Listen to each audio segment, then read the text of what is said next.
So this is what food from Fontaine is like. It sure is different from what we have in Inazuma. How should I describe it? It seems like you have to go through a lot more steps to make them. And the flavor has many layers too. Yes. When I first went to Inazuma, I actually thought the food there tasted a little too bland. It took some time for me to get used to it. Let's get back to the purpose of this trip for a moment, shall we? How have preparations for the film been coming along, Mr. Xavier? Well, I've already assembled most of the film crew, a lighting specialist, a prop manager, and a costume designer.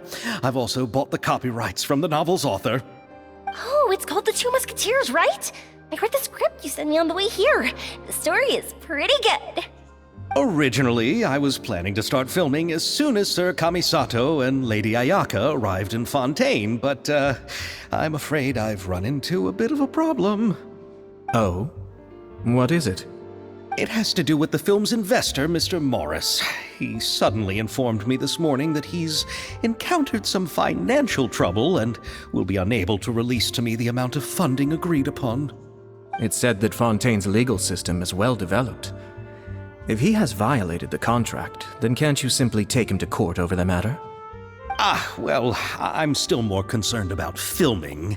Even if I were to take him to court, I'm afraid it would take months before the case could even be heard. Then, is there a way we could raise funds ourselves to solve the problem? I've considered that option too, but unfortunately, it's difficult to gather such a large amount of mora on such short notice. Besides, we have to consider the film festival's submission deadline.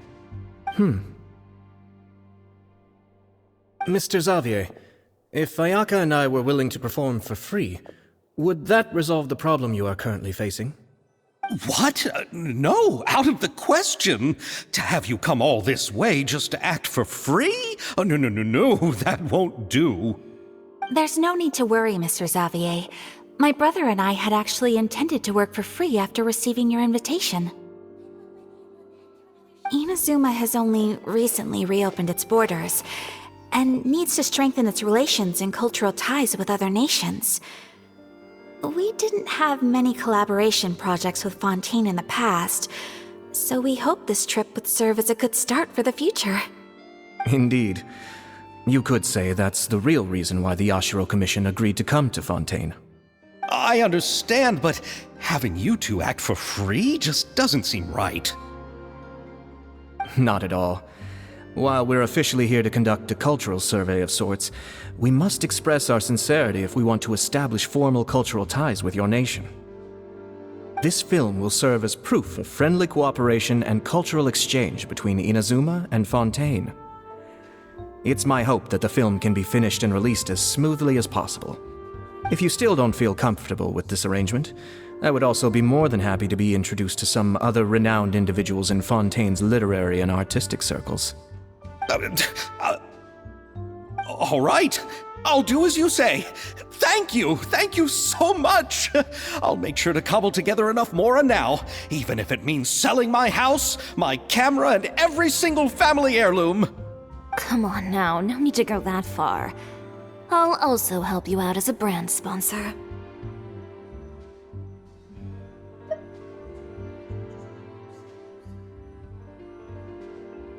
Me too!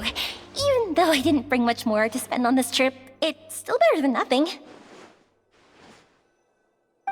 You are too kind, all of you. I really don't know how to... Ew.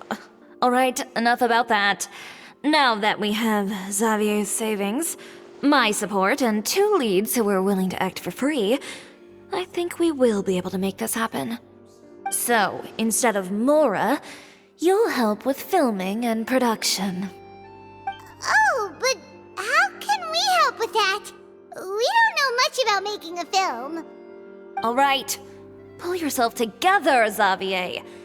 Tell us if there are still any open positions left among the crew. All right. Let me think. We still need a camera operator, a clapper loader, and someone to manage logistics. I originally wanted to personally serve as director, but I've been too busy working as the producer. So the positions of director and director's assistant will also need to be filled. a logistics support person do, but what's a clapper loader? The clapper loader is responsible for using the clapper board to record and organize the information of each shot when the camera operator begins shooting. The work requires both patience and careful attention to detail. A clapper board? Oh, you mean the thing they hold that goes clap whenever they start filming? Yes, that's right. Are you interested in that job? For sure! Paimon's always wanted to try that! Alright, then you'll be our clapper loader.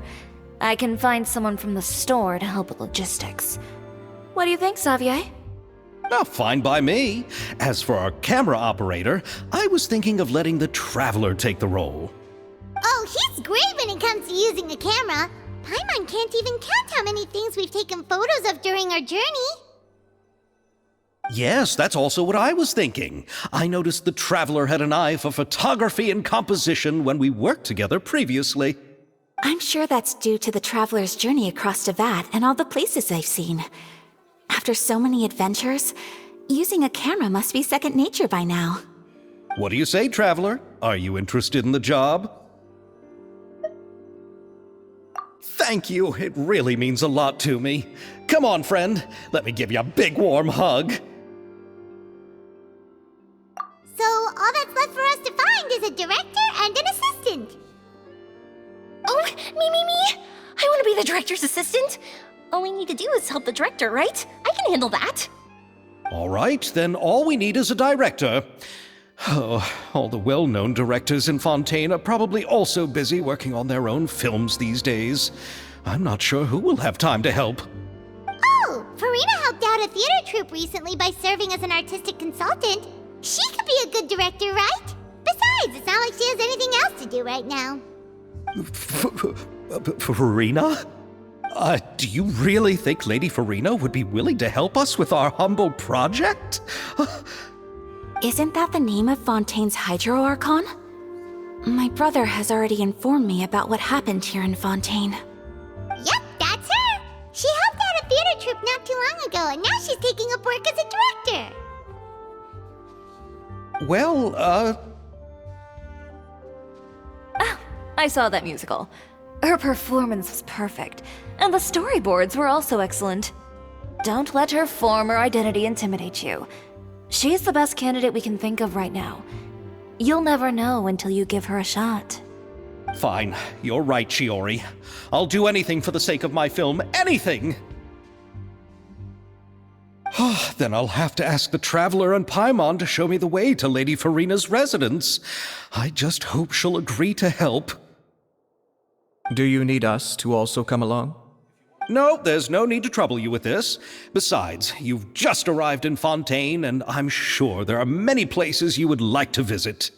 Just leave this task to me. It's part of my duties as the producer. Very well. Then we'll be waiting to hear the good news. I'll go with you. By the way, you might want to consider bringing a gift.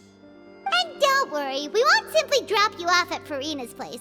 We know Farina pretty well by now, so having some familiar faces there should help your chances. Besides, the whole thing was our idea in the first place. All right, then I'll start making preparations. As for the gift... A gift for someone who was once seen as the Hydro Archon. I wonder what she would like. I recall that Lady Farina once fancied a clockwork ring, so perhaps I should get another exquisite clockwork contraption for her. Huh? Can't we just bring some desserts, like the Fontinalia mousse?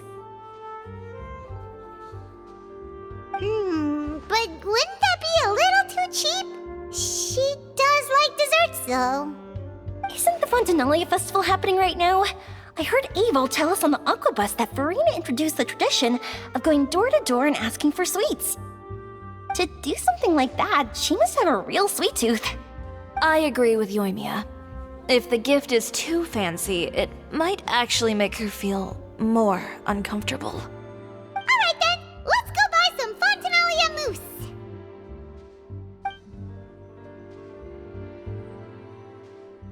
But will that really be enough? We'll be asking her to do a lot of work, you know.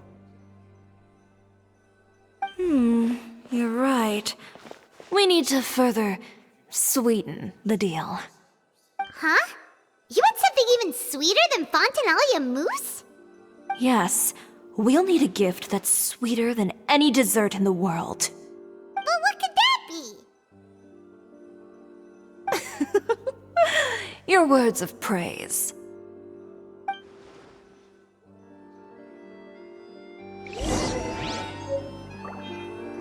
When will Lenny and Lynette do another show? If you want to know what, just help yourselves.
This realm is...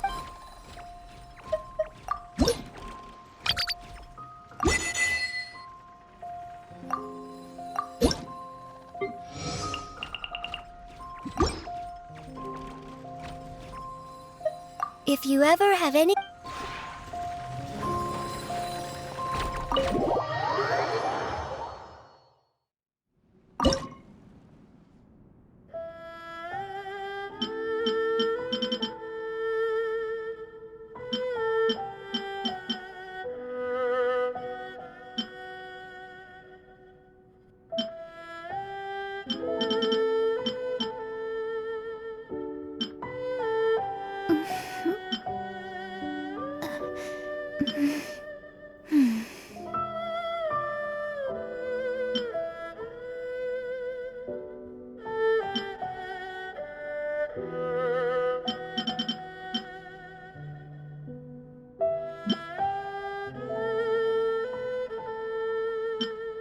Divination is about precisely foretelling one's written destiny.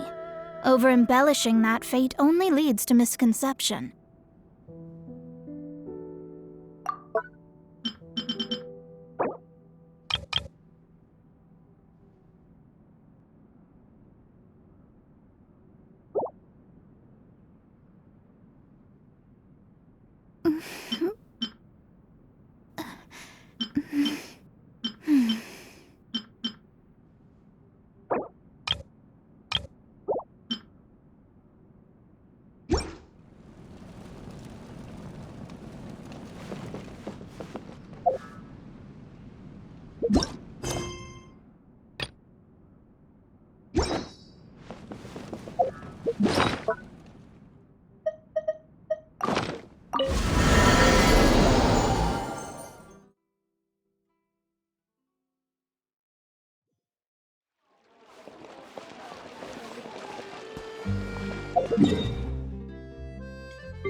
This is where Farina lives. Okay, I'll go knock on the door.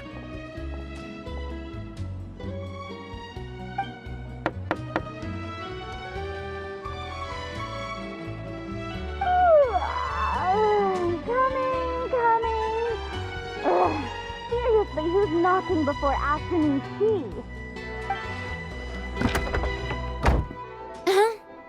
Who are you?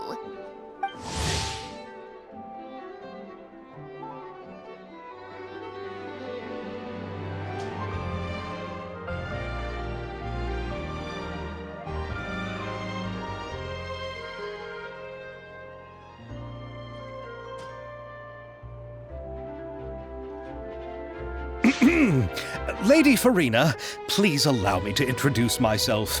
I am Xavier, a film director. Hello. Oh, is that the traveler in Paimon I see behind you? And who's this? I'm Chiori. Ah, the one from Chioria Boutique. Hello, hello. So, what are you all doing here? Do you need something? Did you just get up, Farina? It's already past noon, you know. Huh? Oh, Paimon means the weather is so nice in the afternoon and the sun is so warm. Just like how you make us feel. Sleeping in late is a really smart idea. No. I was just up late last night reading some novels. What does sleeping in have to do with the weather? This is a small gift we've prepared for you, Lady Farina. We hope you like it. No need to be so formal. I'm just a regular person like everyone else now. Oh, is this Fontinalia mousse? It's one of my favorites. That's great! So, actually, there's something we need your help with. Given your renowned passion and understanding of drama, I would like to ask that you serve as the director of our film crew. Oh, but didn't you just say that you're a director?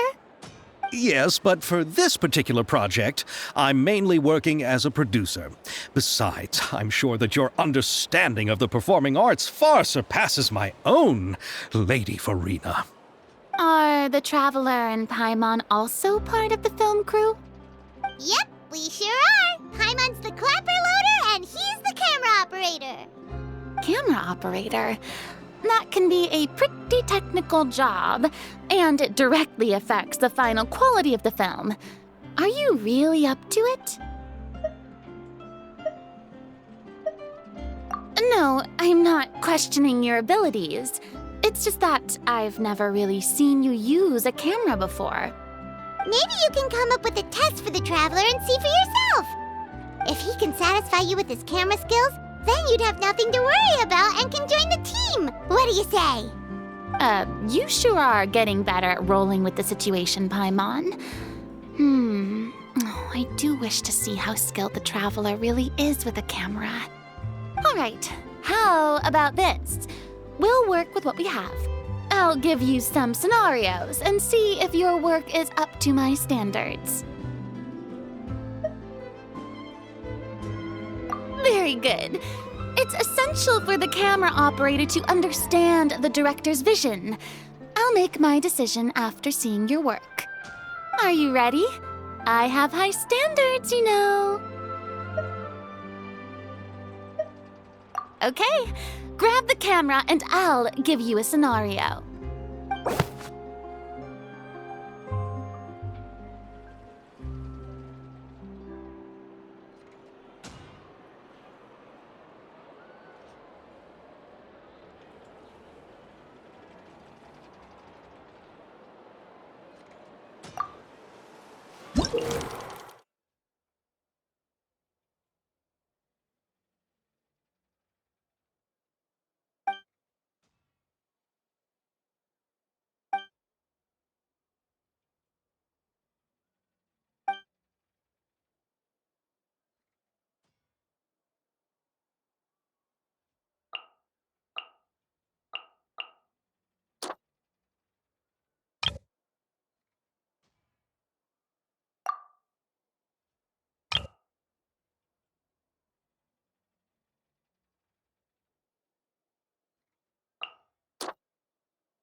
Oh, it appears that you have more skill than I thought. All the shots had a great composition, and I could really feel a connection to the characters and their lines. Yeah! Does that mean you agree to be our director, Farina? Did you think I would agree just like that? After our performance of The Little Oceanid, I've begun to make a name for myself again, you know. In fact, I've already had several troops approach me for the Fontanalia Film Festival. Unfortunately, the scripts were all pretty boring and didn't pique my interest. If others were to find out I agreed to work with you so easily, then, well... Hey, but didn't we have a deal? What else do we need to do to convince you, Farina? Well, what about the pay? Huh? You know, how much you're willing to pay me to be the director? The pay is also an important factor for me to consider, you know. Well, I can offer you this much? What? That's all? If Nervilat were to hear of this, he could charge you with underpaying your labor. I'm sorry, but our crew is in a tight financial spot at the moment. I see. Well, even though it's highly unlikely now that I'll join your crew, there's still something I'd like to ask. Exactly what film are you planning to make? Oh, our script is an adaptation of The Two Musketeers. Huh? Wait, you mean the suspense thriller novel that was a #1 bestseller? Oh, so Farina's read it too. Of course I read it. I've always had a keen interest in artistic works that strike a chord with the populace. I see. It all makes sense now. You must have used most of the budget to pay for the copyright. Not really. The novel's author transferred the copyright to me practically for free once he heard that I wanted to make a film adaptation of the story. The lack of budget is due to another issue. He probably just wants to get his name out there. So, Mora isn't the most important thing to him right now. It reminds me of a delivery courier who wears one of my designs while traveling all across Teyvat. I didn't charge her much for the outfit either. The exposure she provides for my brand is well worth it. So, are you a big fan of this story, Farina? Well, it's all right. The pacing of the story is good, but the character relationships could use some work. When I was reading it before, I always felt like some things were left on a rather unsatisfactory note. I have high standards, you know. Ahem, Mr. Xavier, if, hypothetically speaking, I agree to be the director, how much freedom would I have in terms of script revisions and creative interpretation? Oh, as much freedom as you would need. I wouldn't dare doubt the tastes of Fontaine's greatest star. Good. Then I'm free to alter the script as I see fit? Absolutely, no problem.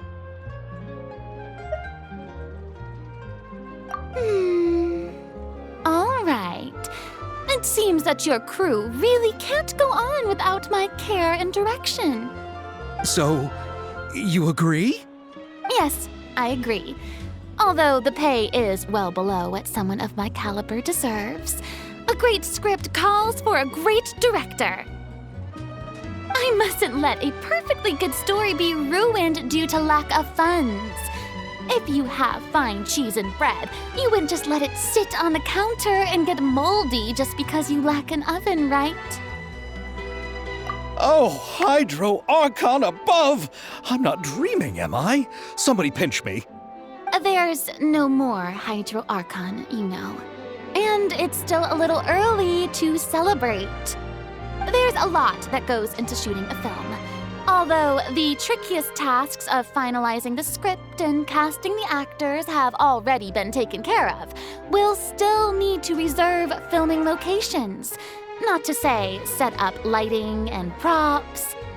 And by the way, since we'll be filming The Two Musketeers, we'll need to find an action choreographer. Ideally, a professional who has actual experience with muskets. Yes, I've thought about this as well. I was hoping that you might know someone who could handle the job. Me? If this was before, I could have simply asked Glorand. But it's already been some time since I last talked to her.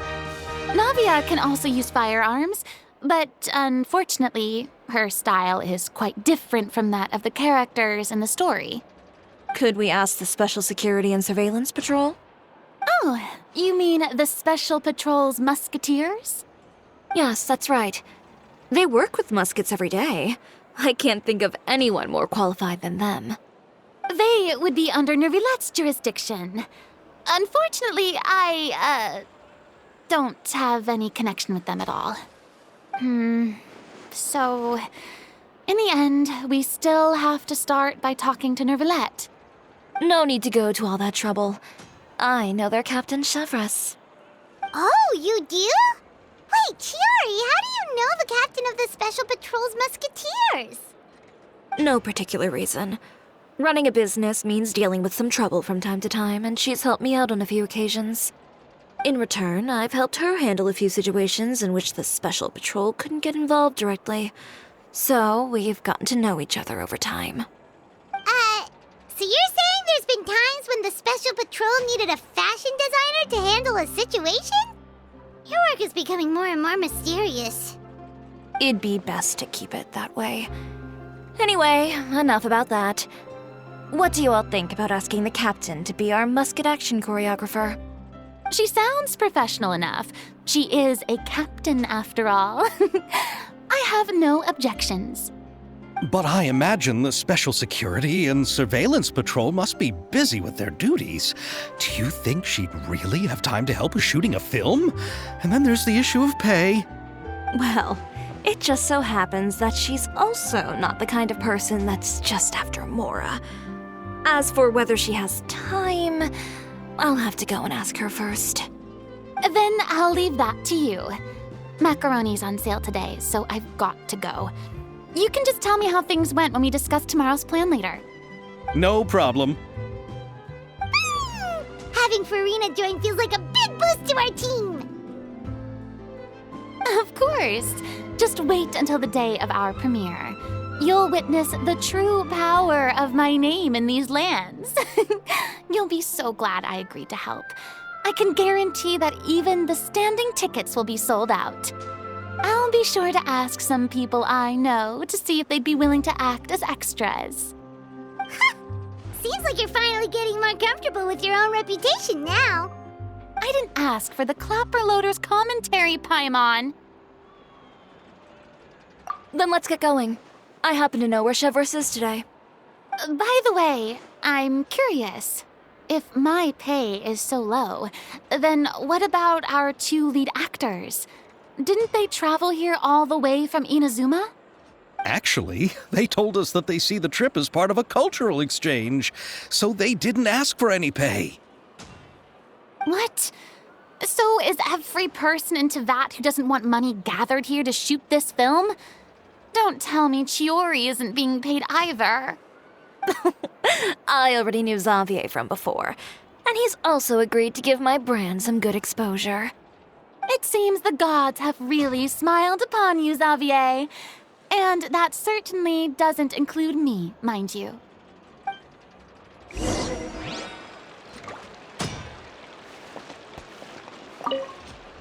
Besides the macaroni, I should also pick up some tomato sauce.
All right, this is the place. But where's the captain? There's hardly anyone around here. She's over there. The one with an eye patch reading in front of the newsstand. Oh, her! Paimon could tell there was something different about her. She seems kinda intimidating. Please wait here for a moment. I'll go fetch her. She's working now, so you might not want to get in her way. Working? But isn't she just standing there and reading a novel? Just trust me. Oh, alright, let's see what happens then. Shiori sure is a mysterious person. She claims just to be a fashion designer, but she knows all these powerful people. The court of Fontaine isn't particularly tolerant of visitors from overseas, so it isn't easy for a foreigner to promote their brand here. Even more so in the competitive world of fashion. Even a local like me just trying to make a film has to face all kinds of challenges. So I can only imagine what Shiori has been through to get where she is today. I'm sure that having more connections has definitely worked in her favor. Reading on the job? Detective novel. One main character? No. Multiple. Branching storylines. I see. How's the plot coming along? One of the main characters is about to make a choice that will affect the rest of his life. I'd wager he's going to make the wrong choice. Any way to speed things up? There's something I need your help with. You know that doesn't depend on me. It all comes down to what the character chooses. Which is exactly why I'm here to help.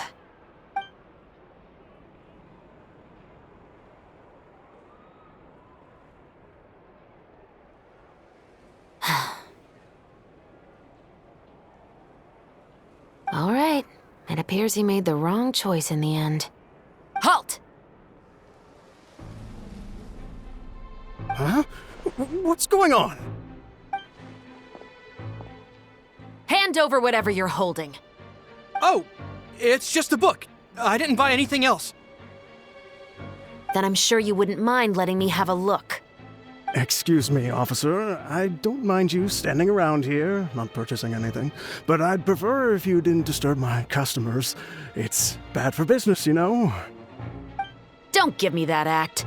You won't be able to get off so easily either. I am Chevret, captain of Fontaine's Special Security and Surveillance Patrol. I will say this one last time. Hand over whatever you're holding at once. And before you do anything unwise, let me remind you that I'll have you on the ground before you can even think about making a run for it. All right. I'll give it to you. But please let me say something first. If there's any contraband in that book, then the shopkeeper here is the one who slipped it in. I don't have anything to do with this. Why, you trying to leave me on the hook, huh? You were the one who said you wanted it. Save it for the interrogation room. Take them away, Letelier.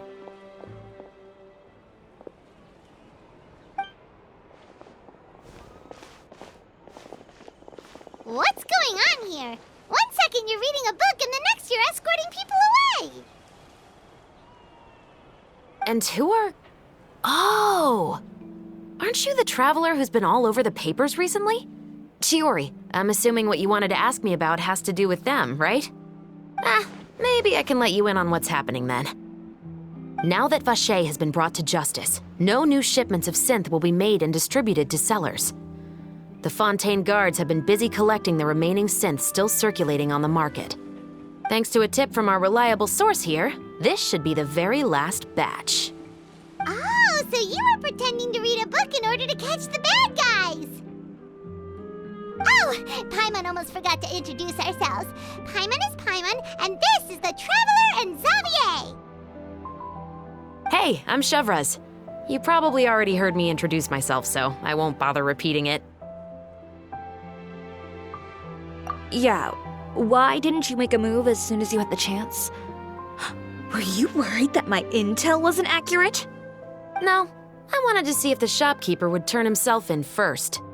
All he had to do was come up to me and say that he didn't know where the synth had come from.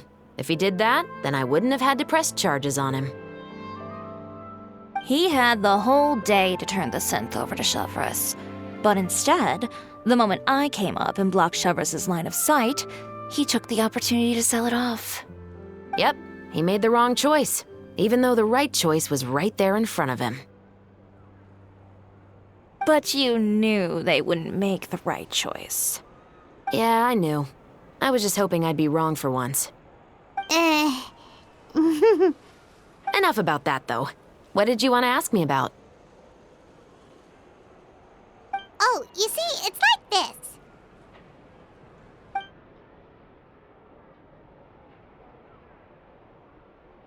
The Two Musketeers. You certainly have a good eye for a story. So what do you need me to do? Just be the action choreographer for the actors? Yes, that's right. I want to make sure we get all the details right. I want the actor's posture and understanding of firearms to be as realistic as possible. However, I'm afraid this work will require a bit of your time, since you'll have to be present whenever we're filming. Also, as for the pay... No need to say any more. I'll join. Huh? Just like that!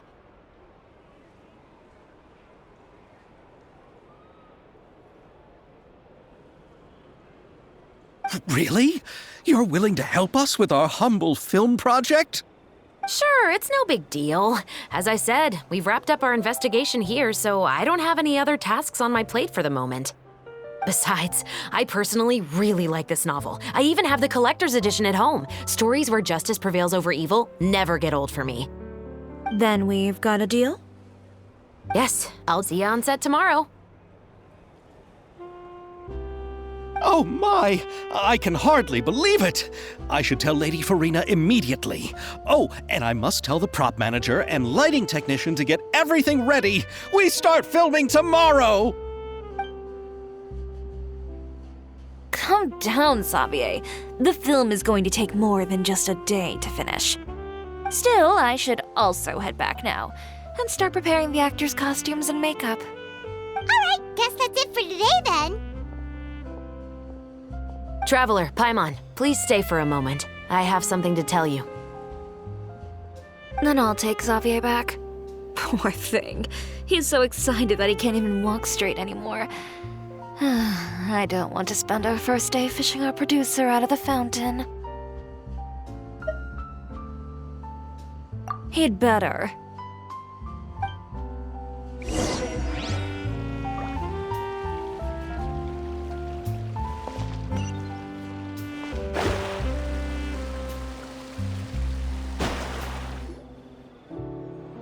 So what did you want to tell us, Chevraz? Have you read The Two Musketeers? The story is about a pair of children born into the household of a baron and their struggle to survive together and take revenge for their mother. They were raised at the baron's estate, where their mother worked as a maid. The two were illegitimate children that the baron had with the maid, so they were never treated well by anyone. One day, upon returning home, they found their mother had been murdered and left dead on the floor. It was quite evident that the culprits were the other members of the baron's household, who never had any kind words to say to them. However, the baron was able to exert his influence and keep the whole thing under wraps.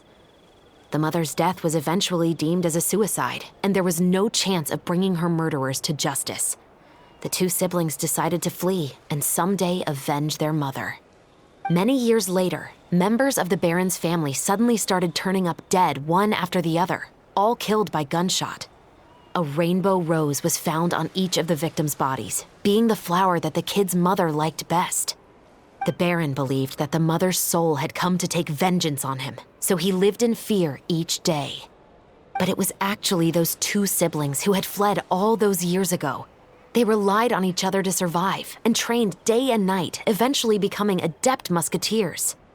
They used all of their abilities to collect evidence and clues before executing their plan and exacting revenge on the Baron. Their actions let the truth behind their mother's death be known to all. That's quite an exhilarating story. Yep, the Baron got what he deserved for his evil deeds, and justice was able to prevail. It was just the kind of story I enjoy. Oh, so is that why you were so willing to join our crew, Chevraz? You could say it was one of the reasons. Oh, you mean there were other reasons too? I've read the reports about you. Whether it was at the trials or when you lent your hand to resolve our nation's crisis, you've shown that you've got a strong sense of justice, as well as a great mind for deductions.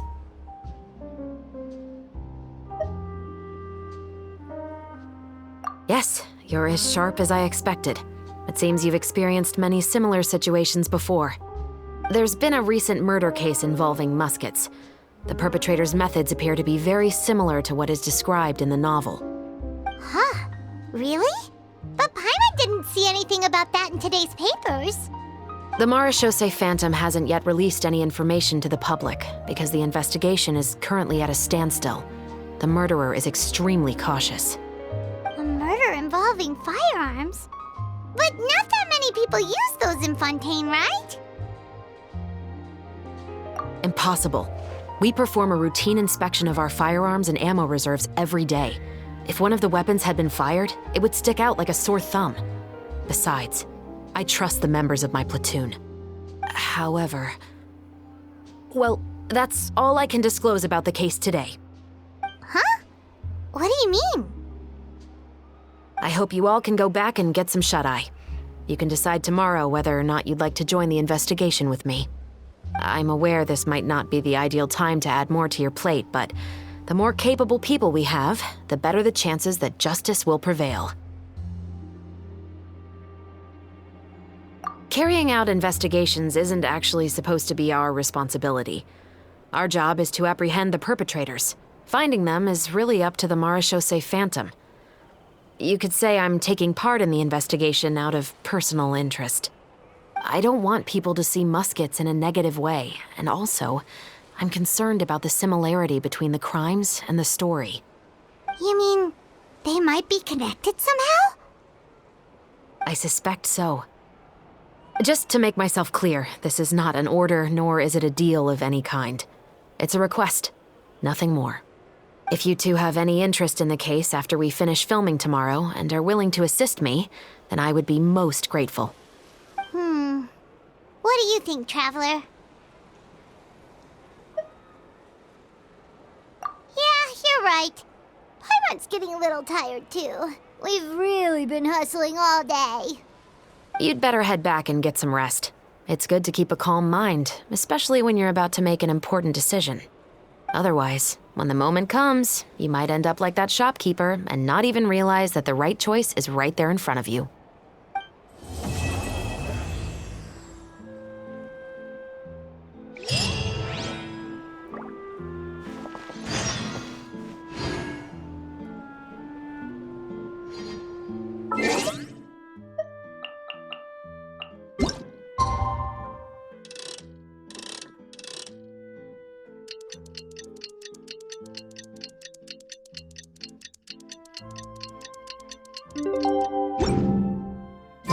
It's finally time to meet up with everyone. Paimon even dreamt of... Only by ridding one...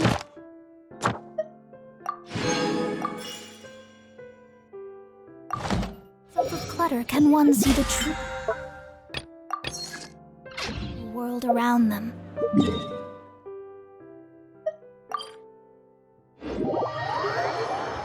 If Paimon remembers Traveler's Ride. Ad Astra Abyss. Thank you for completing. Ad Astra Abyss.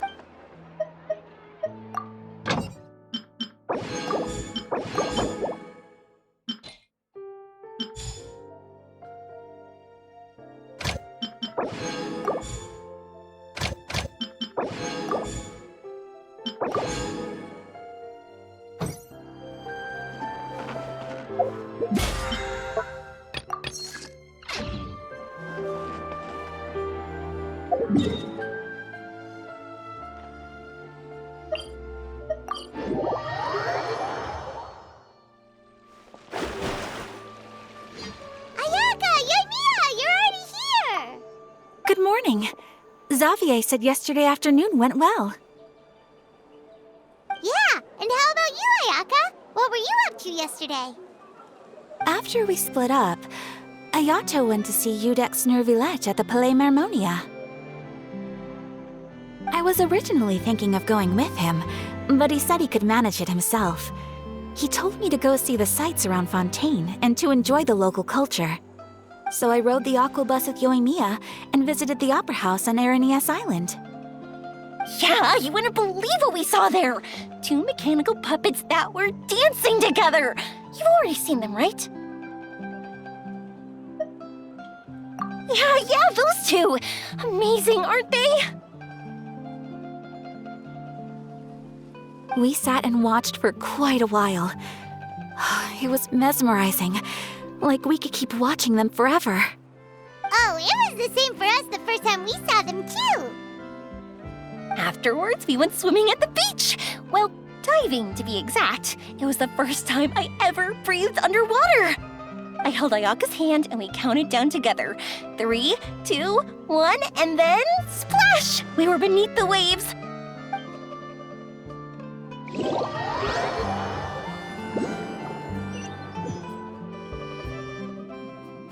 At first, I didn't dare to open my mouth. But once I couldn't hold my breath any longer, I decided to take a big breath in. Turns out the water wasn't as salty as I imagined. It didn't really taste like anything at all. Before I knew it, I was breathing like normal down there. It was an amazing feeling. Ayaka said I was too nervous and needed to loosen my grip. She got used to everything way faster than I did. I knew that the Traveler could do it, so I had no doubt we could do it too. That helped me feel at ease as soon as we dove in. The underwater world in Fontaine truly is beautiful. I love seeing the Romaritime flowers blossoming underwater, like little candles lighting up the streets at night. Yeah, and there were so many creatures that we've never seen in Inazuma. Like those fish that shimmer like a sword blade. Whoosh! Oh, and those big fish that call when they see people. Ooh. Oh, you mean Hunter's Rays and Blubber Beasts. I just love the name Blubber Beast. Just wait till Pops and the others hear about this. They probably won't believe a word I say.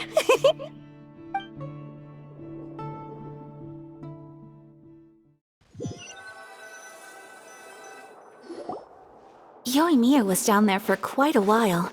It was dark before we finally rode the Aquabus back to the city. I figured she'd want to sleep in today. Yeah, even I was worried that I wouldn't be able to get up. I still felt like I was drifting in the waves when I went to sleep last night. But as soon as I woke up today, I remembered that we'd all be shooting a film together, and I was ready to go. Speaking of the film, where's everybody else? My brother and Xavier were speaking to the restaurant owner about using the place as a filming location. They should be here soon. As for the others, We're here. Please excuse my tardiness. I just finished the Special Patrol's 6-mile morning jog. Wait, 6 miles? I'm so tired. I heard you all chatting, so I decided to come down.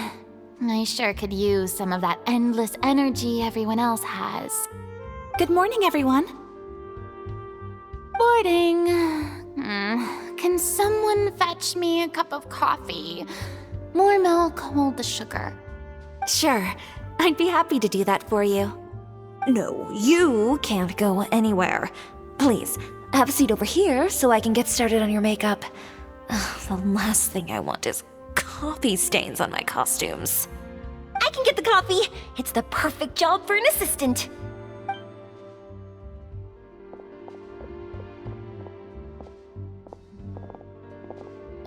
So much energy. Seriously, what's her secret? Oh, Yoimiya's always like that. But you sure look exhausted, Farina. It's because you're not used to waking up so early, huh? Of course not. I spent the whole night reading the novel from cover to cover, marking sections that either need to be omitted or adapted. Wow, Paimon didn't expect you to be so thorough. Well, I was the biggest star in all of Fontaine after all. It takes more than just a pretty face to earn a reputation like that. I know how to get serious when the situation calls for it. I went all out when I was acting as an Archon, so why wouldn't I do the same for my own life? Here's your coffee, Director Farina.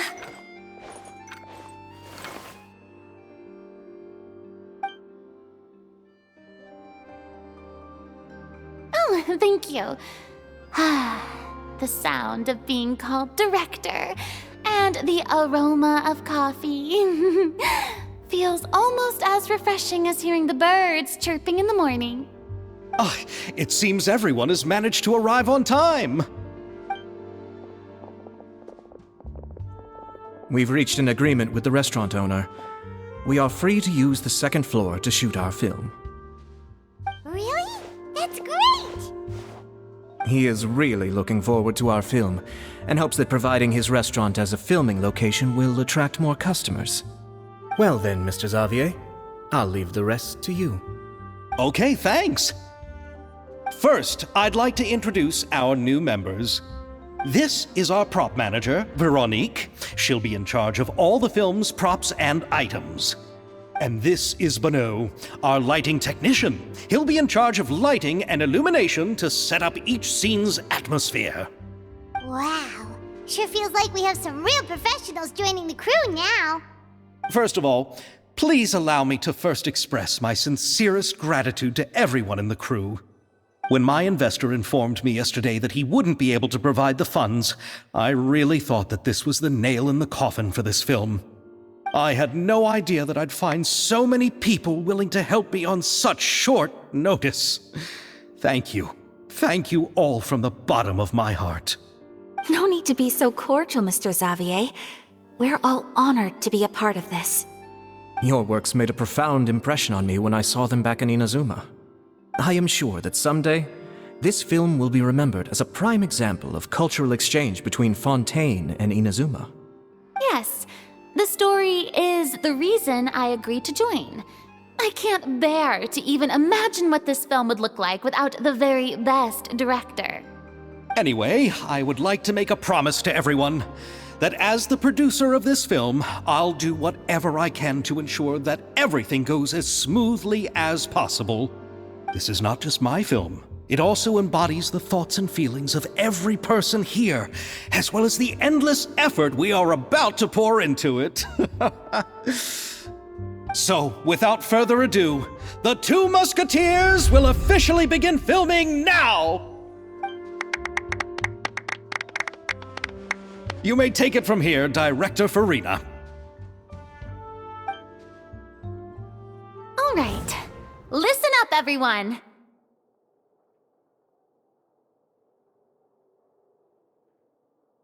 The first scene takes place when the two young musketeers are living at the Baron's home, still unaware of all that is about to happen to them. We'll need props and lighting to set the scene. Our lead actors can go get their makeup done, and extras, please take this time to go over your positions. Whoa, seems Farina's really kicking things into gear as the director. Is everyone clear? I don't want anyone traipsing around the set like umbrella finches. All right, cameras will start rolling as soon as the set is ready. Let's make a film that'll make some serious waves in Fontaine. Not the kind of waves that drown people. I mean, the good kind of waves. Seems like she's still a bit traumatized by that. Anyway, let's go see if there's anything we can do to help.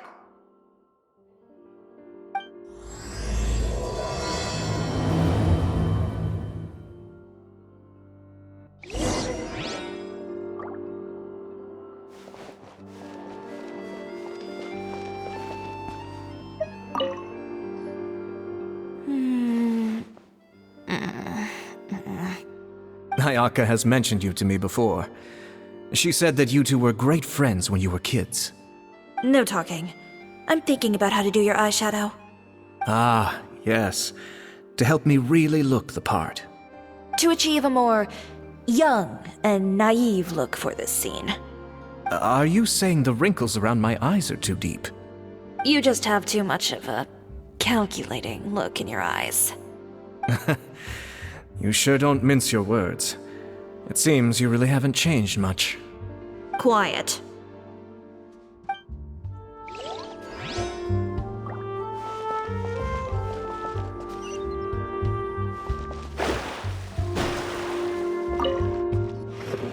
How about here? A little more to the left. You got it. Hey, Yoimiya, do you need a hand? No, I'm fine. You know, doing the lighting is kind of like designing a fireworks show. It's interesting to imagine what kind of atmosphere the lights will create. I heard that the Traveler will be operating the camera and Paimon will be the clapper loader, right? Those roles are just perfect for the two of you. Really? Is that because it'll be easy for Paimon to hold the clapperboard while flying? Well, sure, there's that, but that's not exactly what I meant. I just think that after all your journeys together, you two must have developed a super close bond and just naturally know how to work with each other. If I'm not mistaken, the director will want the cameras rolling as soon as the clapperboard goes clack.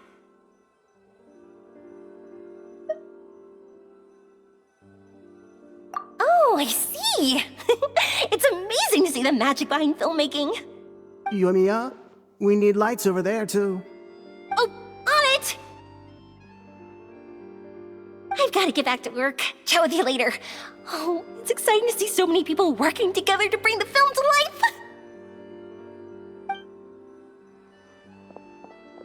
Seems like Yoimiya's really getting into it. But she was right. We do have a super close bond, don't we? Paimon's really happy to hear that.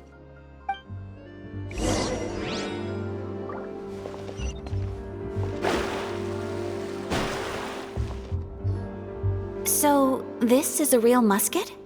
No, it's just a prop weapon. Not bad. Have you seen a real musket before? Only in books and newspapers. I made this one based on the relative shape and proportions I saw in reference images. When we're filming, some special gunpowder will be applied around the muzzle, which will help create the flash and smoke effects of a real gun being fired. Which means it'll be up to the actors to portray the recoil. That's right. The sound effects for gunshots will also be added in post-production. Thank you, Veronique. I think I know where to start now. However, the musket's gears and firing pin could still use some work. Adding some wear on the metallic components will make them appear more realistic. Also, be sure to rub the muskets with some oil each time before we start shooting. That'll give the impression that the firearms have been well maintained. Good point. You seem to know a lot, Miss Chevres. I assume you use these types of firearms on a regular basis? Yes, I perform routine maintenance on my weapons every day. Just like we as people need to eat and sleep, muskets need to be cleaned and maintained. I also perform similar care for my sword every day, and familiarize myself with its shape and weight, to the point where it feels like a natural extension of my body. Yes, this way, our weapons will never betray us in the heat of battle. Yes, well said. It seems we have the same philosophy on this topic. Oh, sounds like they found a common interest to talk about. Though these props differ from the muskets I use, I can still give you some pointers. Good. I look forward to your instruction. First and foremost, never point the weapon at anyone, regardless of whether it's a real or prop weapon or whether you're holding it or it's on the table. This holds for any time when you're not actively engaging an enemy. Okay, understood. When aiming the musket, extend your arm so that it's level with your shoulder and use your eye to look down the weapon's sights. Like this? Not bad. Now, try saying your lines. This is the end of the road for you. Good. Now turn your body a little. That way, you'll give your enemy less of a target to work with. And relax your shoulders. Here, allow me to demonstrate. This is the end of the road for you. Huh. Excuse me, Miss Chiori. Director Farina, there's something I wish to discuss with you. Oh? What is it? Like this? Yes, much better. What do you think? I do see your point. But are you sure you wish to do this? I believe it would be most fitting. Well, if you insist. All right, I understand. Miss Ayaka, Miss Chevris, could the two of you please come over here? Huh? What's going on? Are we gonna start filming now? Let's go see. What is it? I have a question for you, Miss Chevris. Would you be willing to play the role of a musketeer?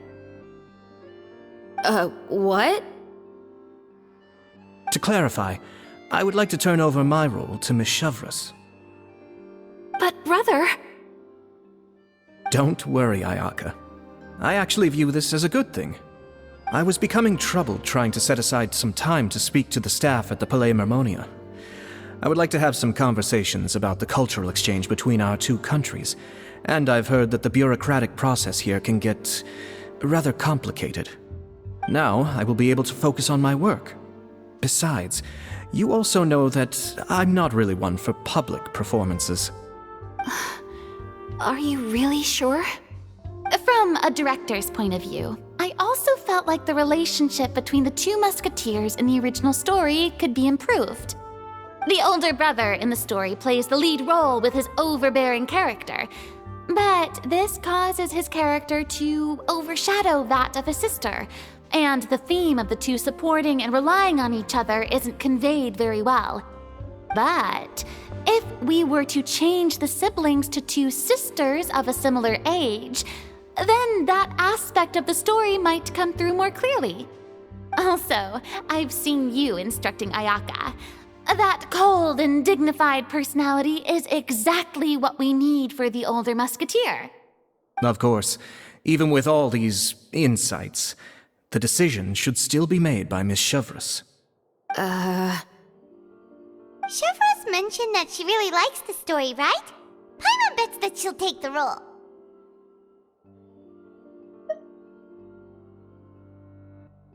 All right, I'll take the role. Good. It's decided then. I'll get started on making edits to the script. We'll also need to make some immediate adjustments to the lighting, props, and costumes. I have a feeling that our adaptation will be even better than the original story. You're doing a great favor for me, Miss Chevris. You have my gratitude. Don't mention it. I like this character, so if anything, I should be the one thanking you. Well, since my brother is the one who brought up the idea, I suppose there's no need to worry. Let's go, Miss Chevris. I look forward to working with you. Please, just call me Chevris.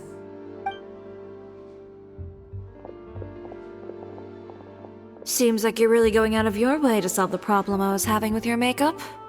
Surely you jest, Chiori. I assure you that I was mostly motivated by a desire to spend more time on formal business. Oh, come on. You really think I'd buy that? According to what I've heard from Ayaka, her brother is someone who can juggle 10 different matters at the same time. I'm sure you have other reasons for backing out. Perhaps. Ayaka always said she wanted to go out and see more of the world, just like the Traveler. But I feel that she needs not only to see other nations, but also to make some different kinds of friends. I think it would be harder for her to make new connections with me constantly by her side. I would like to give her some space. Alright, go on. Spoil her some more. Ayato! It's too bad you're stepping down from the role. Paimon really wanted to see you act as a musketeer. No need to poke fun at me. I'd wager that you also felt that I wasn't the best candidate for the role. It's a little hard for Paimon to imagine you saying those lines. Yes, I've made an appointment to meet some people from the Palais Mermonia. Now, I will have some more time to prepare. Traveler, get the camera ready. Paimon, get the clapperboard. Actors to your positions. We're about to start shooting the first scene. Go on now. And please take good care of Ayaka. Yep, don't worry. Thank you. I look forward to seeing the film when it's finished. All right, now that we're all here, let me help set the scene for everyone. The first scene takes place when our two main characters are still living at the Baron's estate. They've been ostracized and verbally abused by others in the household, but they still have no idea why. We want to capture how naive and innocent they are despite their pain. Chevres will be playing the role of the older sister, Tulip, and Ayaka will be the younger sister, Iris. Be sure to get close-ups of the main characters at the right moment. Silence on the set! Lights! Camera! Action! Let's go! Tulip, Mother's been out for quite a while now. Perhaps she went to pick some flowers on the way home. You know how she loves flowers. Iris, Tulip! I'm home!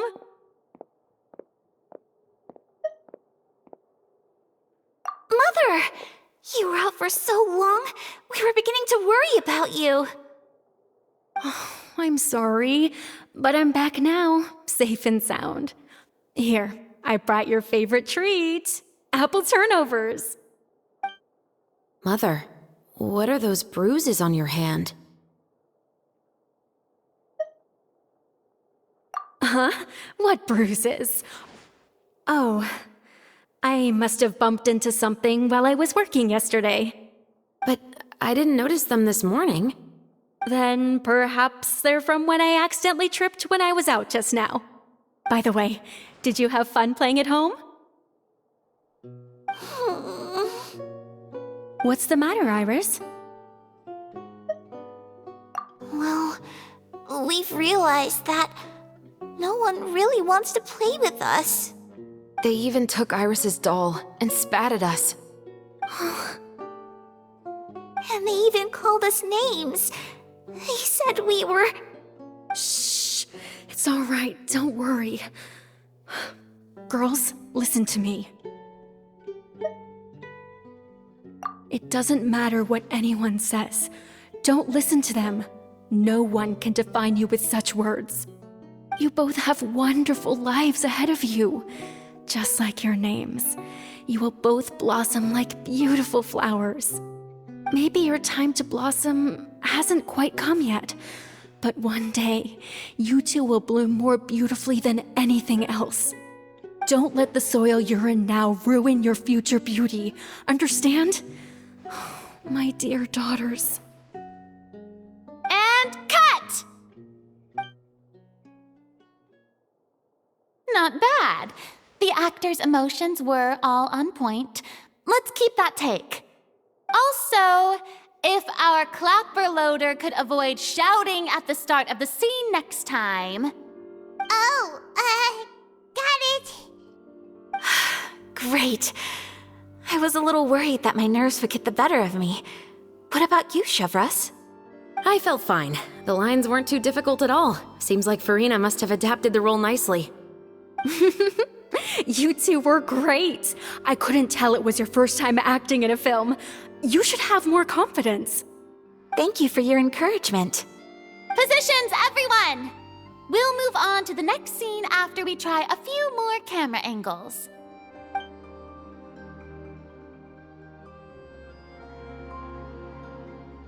This scene is when our two characters return home, only to discover their mother has been murdered. Ready? Lights! Camera! Action!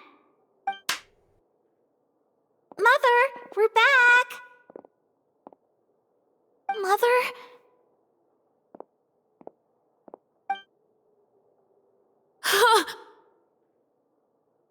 What's wrong, Tulip? Iris, stay away! Huh? Why? What's... Mother! Mother... She's... Huh? There's poison in this cup. Huh? I could have sworn I've seen this kind of cup before. Those aristocrats.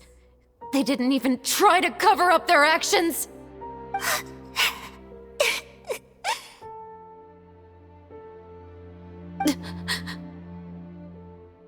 Iris, we need to leave this place. Leave? But now that Mother is gone, where can we even go? Anywhere. All I know is that we can't stay in this house. But are we just going to let them get away with this? We'll have our revenge, I promise you. Just not right now.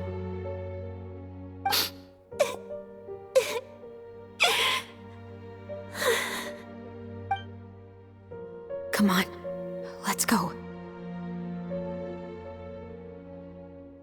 No, wait. We can't just leave Mother here like this. At least let me leave this rose with her. That's why we went out in the first place. To buy her this flower. All right. Goodbye, Mother. We'll avenge you. Someday. And cut! Beautiful! Great performance! Oh my, you're so amazing, Ayaka! And were those real tears I saw? How did you do it? I was surprised too. Thank you for the kind compliments. Actually, as soon as Director Farina said action, I told myself not to think about anything. I just felt the weight of the moment and became the character. It's quite similar to practicing the art of the sword. You clear your mind and focus only on what's happening in front of you. Ayaka's performance was amazing. Have I discovered an acting prodigy? Pipe down, everyone! We need to move on to the next scene!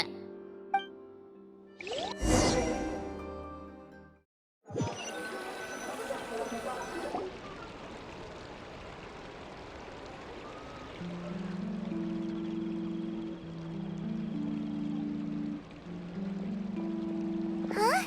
Are we done already? But Paimon wants to keep playing with the clapperboard.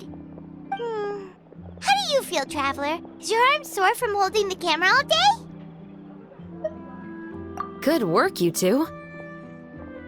You too, Shivers. You were quite the actress today. I've read this novel many times before. I have a good grasp of my character's mindset. Anyway, do you remember my request from yesterday? Oh, right! We were having so much fun that Paimon nearly forgot! You have a case where the murders seem really similar to the cases in the novel, right? So, how are they similar exactly? In the story, the main characters grow up to become two musketeers, always using their guns to carry out their revenge. And on each of the victims, they place a rainbow rose as a signal that they've returned. Yes, that's correct. We found rainbow roses just like in the novel. Seems like you're connecting the dots now. Oh, that does sound pretty concerning. Especially after seeing the script today. Ooh, now Paimon can't stop wondering what kind of ulterior motive the murderer might have. What do you think, Traveler? You're smart. Paimon wants to hear your thoughts. Good. On behalf of Fontaine's Special Security and Surveillance Patrol, thank you for your dedication to justice. There's no time to lose. We should start investigating right away. Follow me. Huh? Right now? But we just got done filming all day. Paimon's so tired. The most valuable intel always comes after nightfall. They are like small, remote islands in the middle of the sea. If you don't stay vigilant, you will pass right by them in the fog. That's how one of my favorite books always puts it, at least. So, where are we going right now? Let's start by checking out some workshops that sell mechanical components. If the culprit is making their own weapons, it's very likely that they'll visit those sort of places.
Welcome to Le Show's Clockwork Workshop. How can I help you? Hello. I'd like to know if anyone has purchased some special components lately.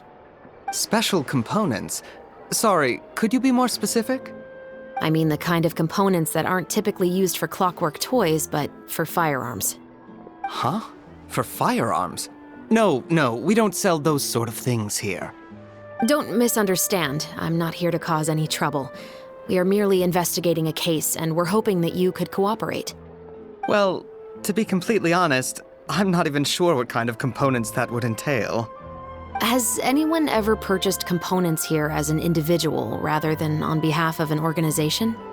We have a lot of customers who buy toys, but those who buy components are all regular customers who buy in bulk on behalf of their organization. Is that so? I understand. Thank you for your cooperation. You're welcome. It's the least I can do.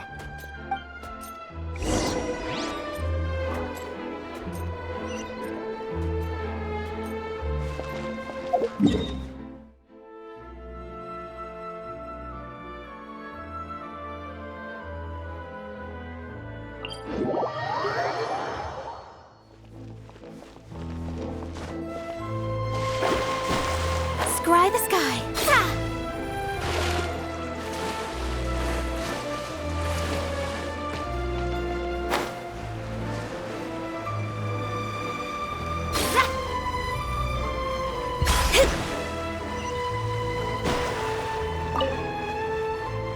Oh, hey, Chevris.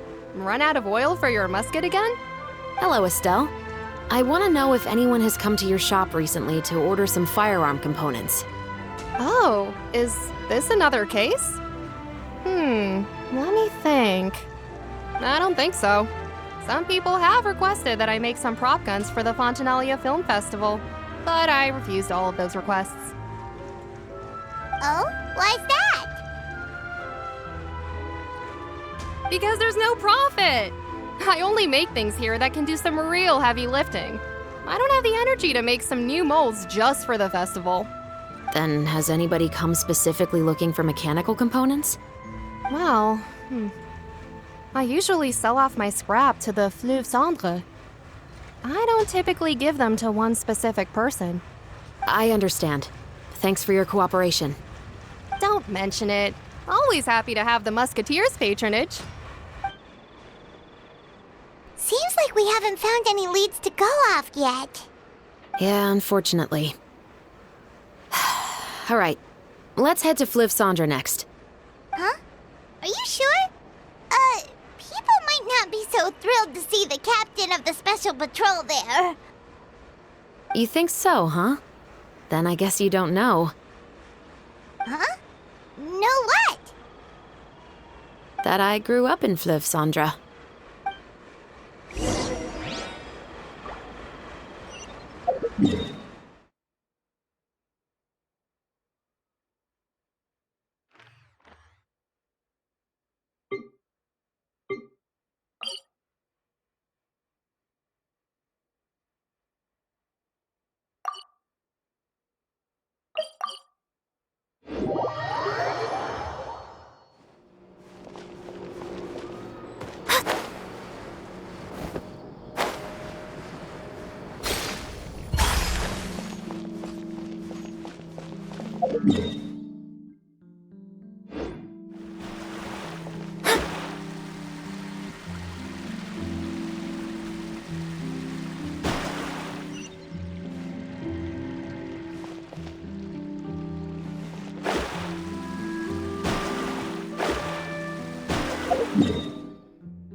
Hello, I'd like to ask some questions. I don't know anything. Don't worry, I'm not here to arrest anybody. You say that now. It's the truth. Here, take this as my guarantee. Wait, did Paimon just see what she thinks she saw? Is the captain of the Special Patrol bribing a citizen?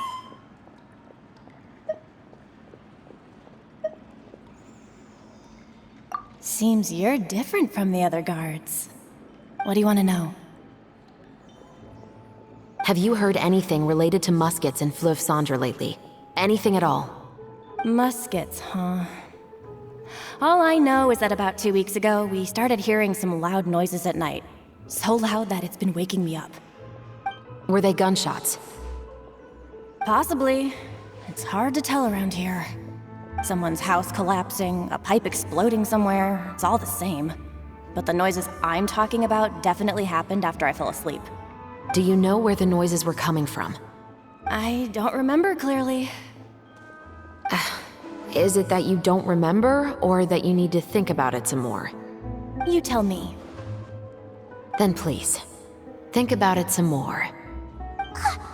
She's giving her even more Mora!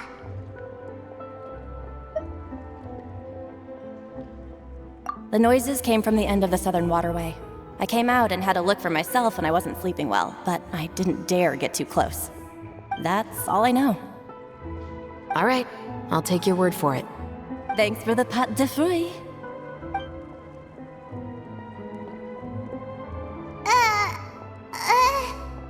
No need to be surprised. I grew up here, remember? I know how to get people around here to talk. My apologies, I'm all out of sweets. Though I do have some other tempting snacks in my custody. Fries, fried chicken, and even onion rings. But taking care of junk food is my responsibility. You're better off sticking to your normal, nutritious diet. Now then, let's keep going.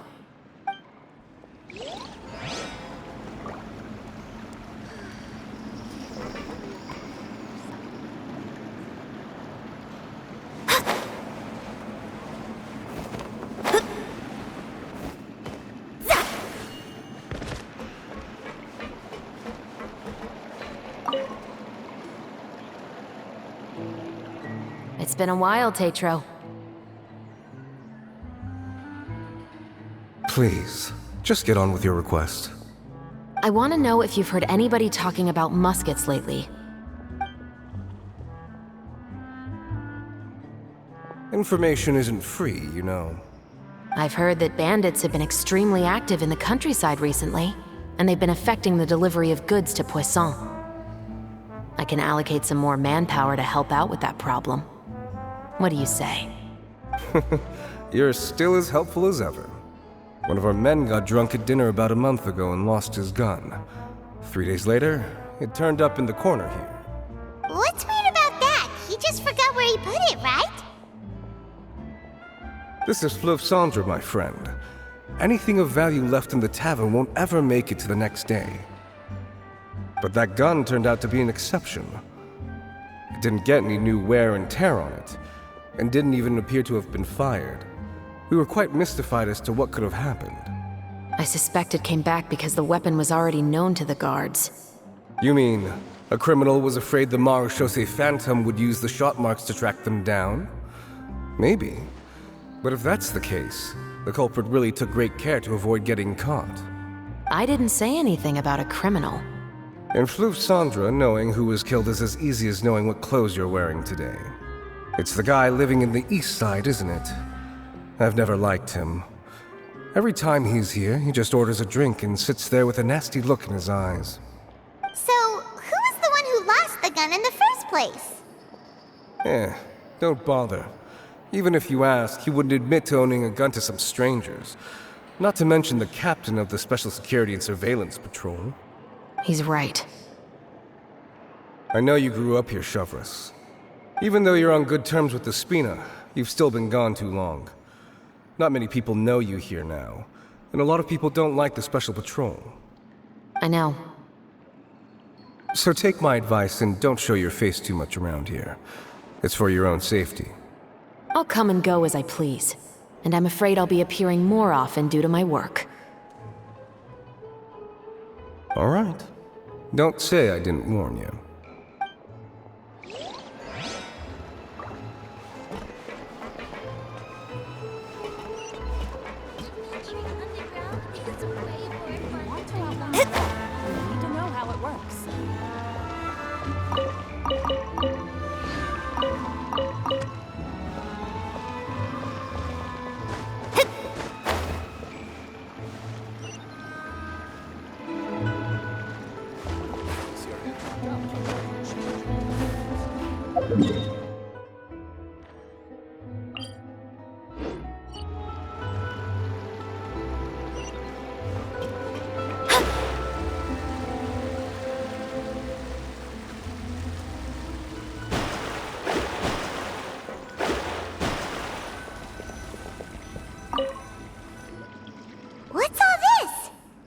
broken planks and barrels, as well as some liquor bottles?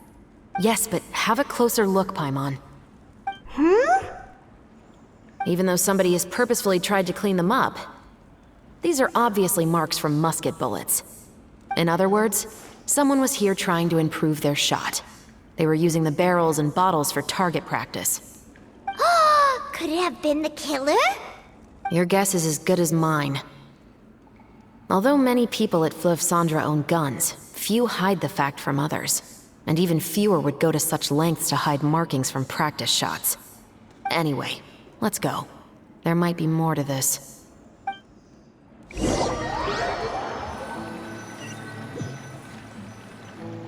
Seems like that's all we'll be able to uncover for today. Paimon feels like we managed to learn a lot more here than up on the surface. Yes. Assuming that everything we found is indeed connected to our suspect, then their timeline was probably something like this. A month ago, our suspect found a gun and took it home to disassemble it. Once he'd figured out its mechanics, he brought it back. In the following weeks, he used some parts to create his own makeshift musket and took it to the Fleuve Cendra for target practice. Then, a few days ago, he found his target and carried out the murder. Once the deed was done, he left a rainbow rose on the body, just like the scene in the novel. That all makes sense to Paimon, but we're still no closer to figuring out the killer's identity! The deceased was a resident of Fleuve Cendra. It's said that he was a poor, solitary man.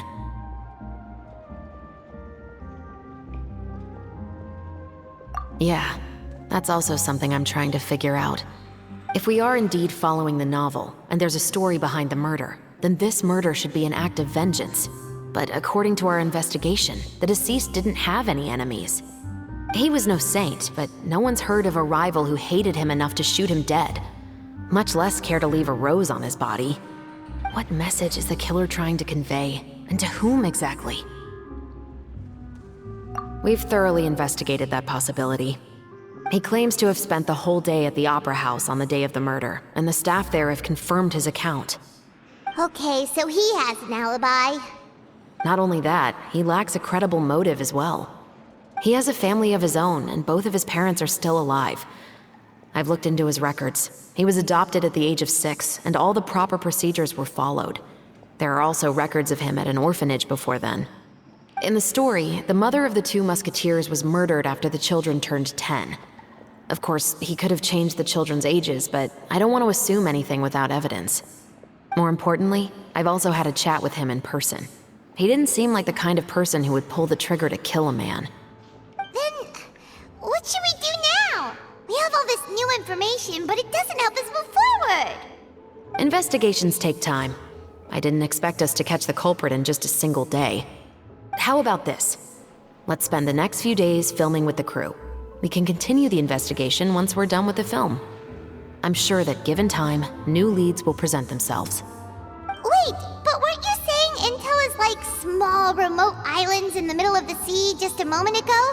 Wouldn't you just miss them if you were to stop looking? Ah, but the book had more than one reference to the islands, Paimon. Oh? What else did it say then? As long as you spend enough time sailing through the fog, you'll eventually come across an island.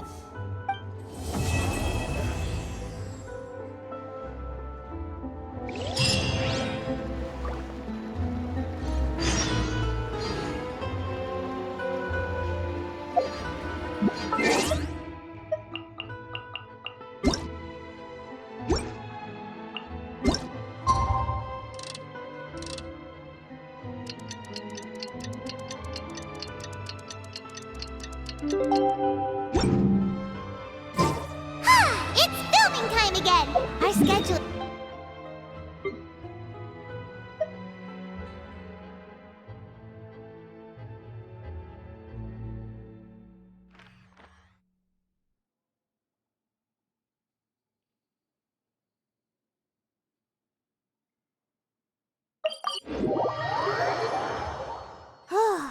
Anyway, let's head out and meet up with the others.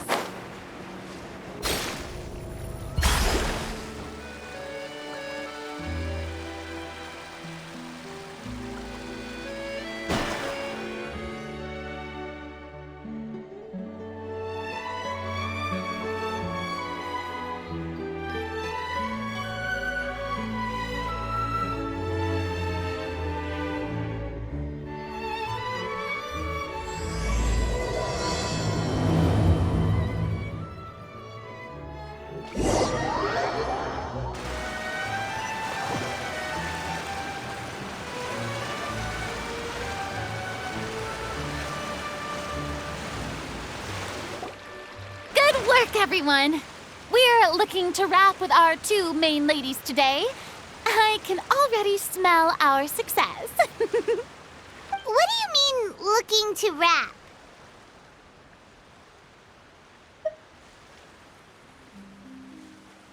Oh, aren't you the expert now?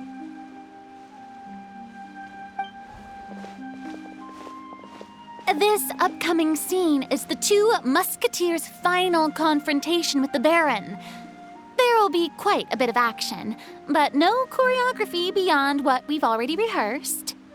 Anyway, get ready. Lights, camera, action! The view is beautiful tonight. It reminds me of that fateful night 10 years ago. And now that I've said it, I can even make out the faint fragrance of herbal tea in the air. Enough, villain! It's time that you pay for the death of our mother!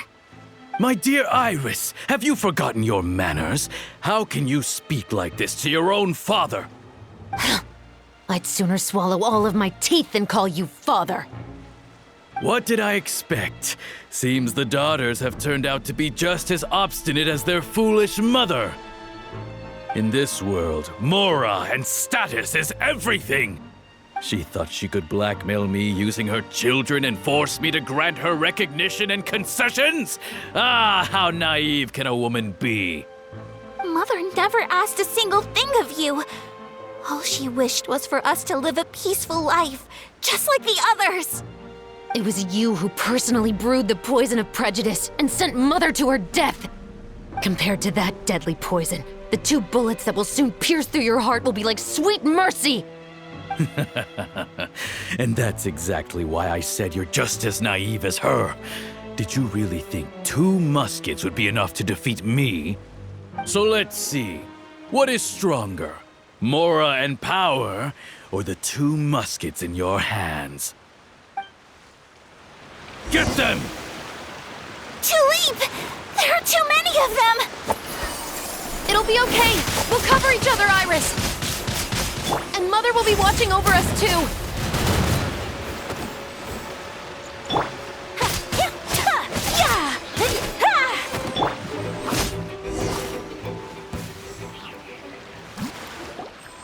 You've lost. To think I'd lose to my own 2 kids. We are no children of yours, and we'll never call that place our home. Then tell me, what did you do all this for? You lost your mother, and will soon kill your father as well. What will you gain in the end, other than sentences for your crimes? We will gain our long-awaited justice.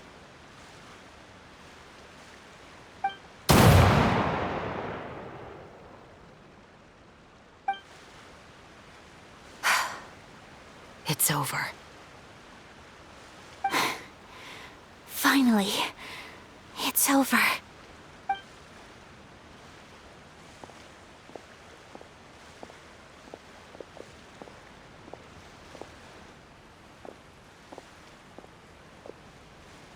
So, where will you go now, Tulip? I'm not too sure, Iris. Maybe somewhere with lots of flowers? After all, Mother always did love going where the blossoms were. What about you? I want to go visit Mother's grave. Yeah, that's not a bad idea. Huh? Tulip, look! What is it? It's Mother's favorite, the rainbow rose. Look, it's blooming again.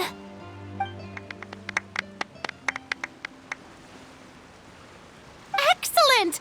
That was beyond mesmerizing. Even I didn't expect this scene to go so well.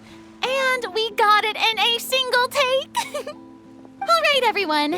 We've got a wrap for Tulip and Iris. Congratulations, Ayaka and Chevres! Thank you. I didn't expect our parts to wrap so quickly. I wish I could savor the experience for just a bit longer. Paimon totally understands. Paimon's not ready to say goodbye to the clapperboard either. Filming has really been a lot of fun. You were great too, Chevres. The way you said, long-awaited justice. It gave Paimon chills. That is indeed my favorite line in the whole book. I still remember trying to act it out in my room the first few times I read it. Whoa, Paimon would have never guessed you're that type. Who doesn't like stories where the guilty are punished and justice prevails over evil? Don't forget, I'm the captain of the Special Security and Surveillance Patrol. Captain, I have something urgent to report. Please excuse me, everyone. I'll be back in just a moment. It's okay, don't worry about us.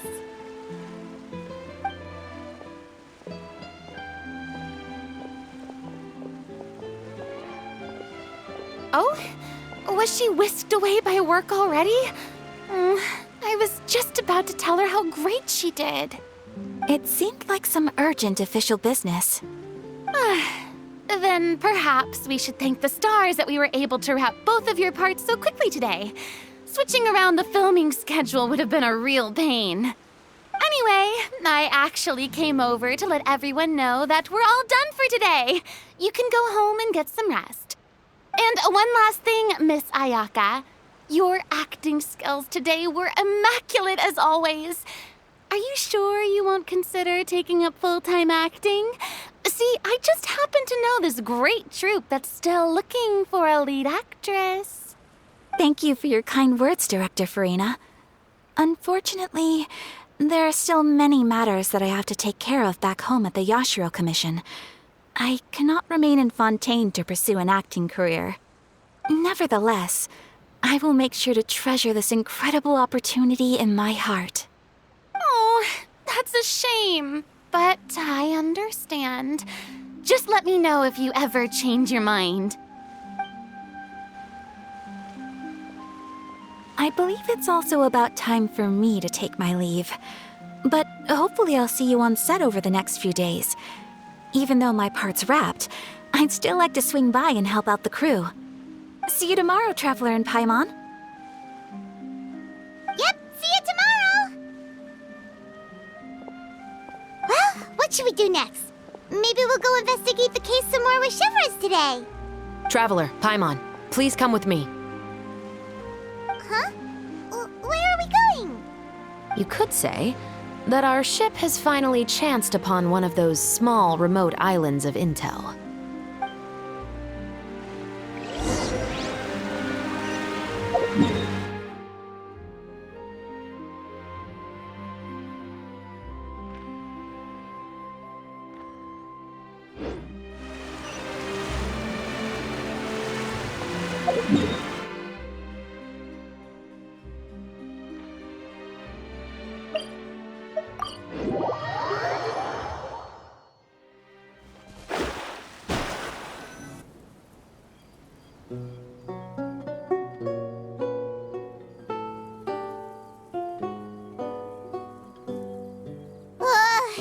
Paimon's exhausted. Paimon definitely didn't expect having to float this far after a full day of filming. So, Chevres, why did you take us here? Affirmative. It wasn't anything conclusive, but it should show us a clear way forward. Have you ever heard of someone by the name of Emily? Oh, you mean that famous perfumer? She's a good friend of mine. She's lent me her aid several times in the past to resolve some difficult cases. After I discovered the rainbow rose at the scene of the murder, I sent it to her. After all, she's probably the foremost expert on flowers and scents in all of Fontaine. And then? There was nothing remarkable about the flower or the trace amounts of soil left on it. But according to Emily, the rainbow rose left by the killer was derived from a very rare cultivar. Huh. Paimon didn't know that there were different varieties of rainbow rose. Paimon just thought they grew everywhere in the wild. Flowers that are deliberately cultivated will always show some different features from those that bloom in the wild. We already knew that the rose left at the scene belonged to a special cultivar, but with Emily's expertise, we were able to pinpoint the place where it was first picked from.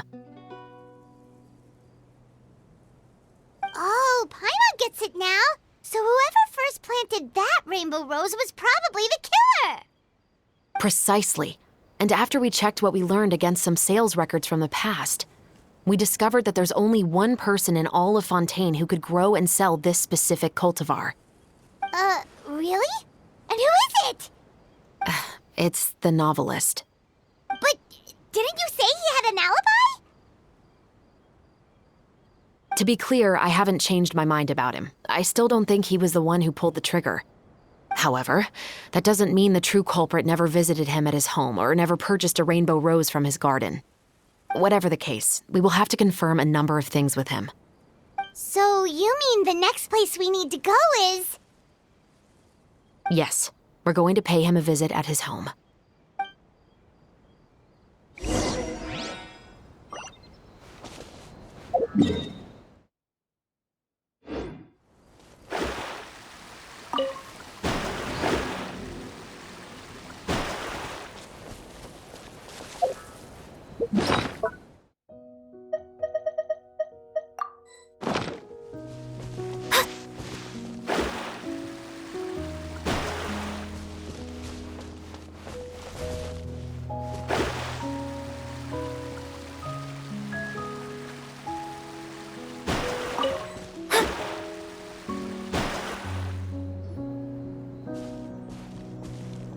That should be his house.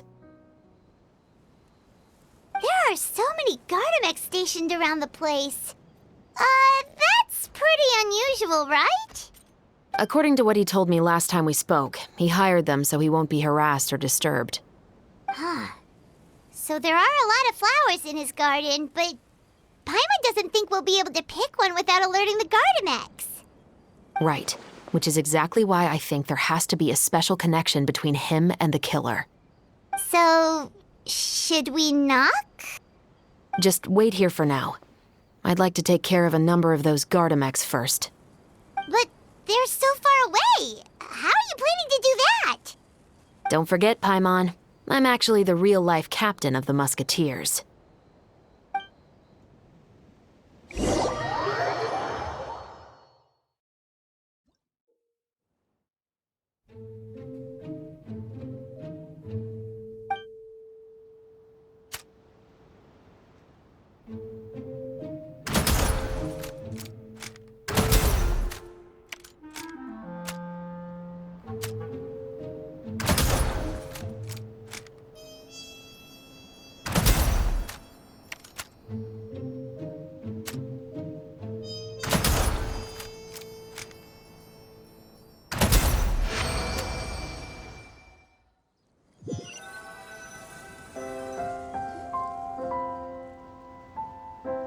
All clear. Let's go. Wait! Paimon's a little nervous now that we know he could be the killer. Can we go over our plan of action again? I'll go knock on the door and make sure it's safe inside. Once we're sure that we're in the clear, I'll ask him to come with us for a quick round of questioning at the guard's headquarters. But can't we just arrest him? We still have no evidence that he's the killer, or that he lent the killer any direct aid. Still, it would be appreciated if you could pick a rainbow rose from his garden for me while I'm talking to him. It'll help the Marachose Phantom confirm Emily's theory. Sure, no problem. Just be careful, Chevreuse.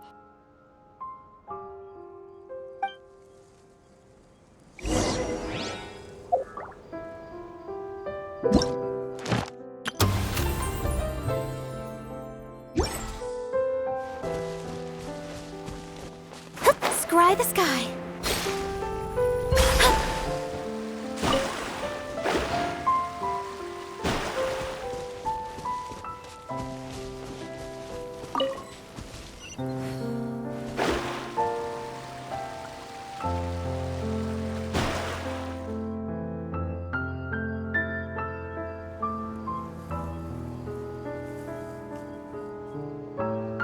Excuse me, Mr. Baptiste, are you home?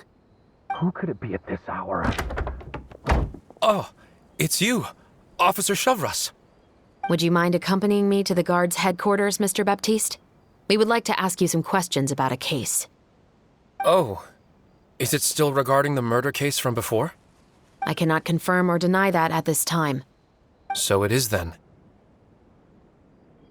Listen, I need you to come with me, Mr. Baptiste. Miss Chavras, I'll save you the trouble. Oh, and you two over there? There's no need for you to pick my flowers either. It's not time for them to bloom yet. Oh! Okay.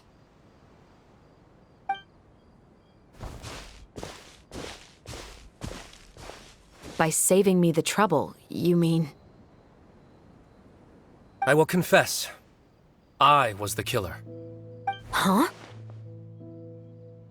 He just admitted he's guilty!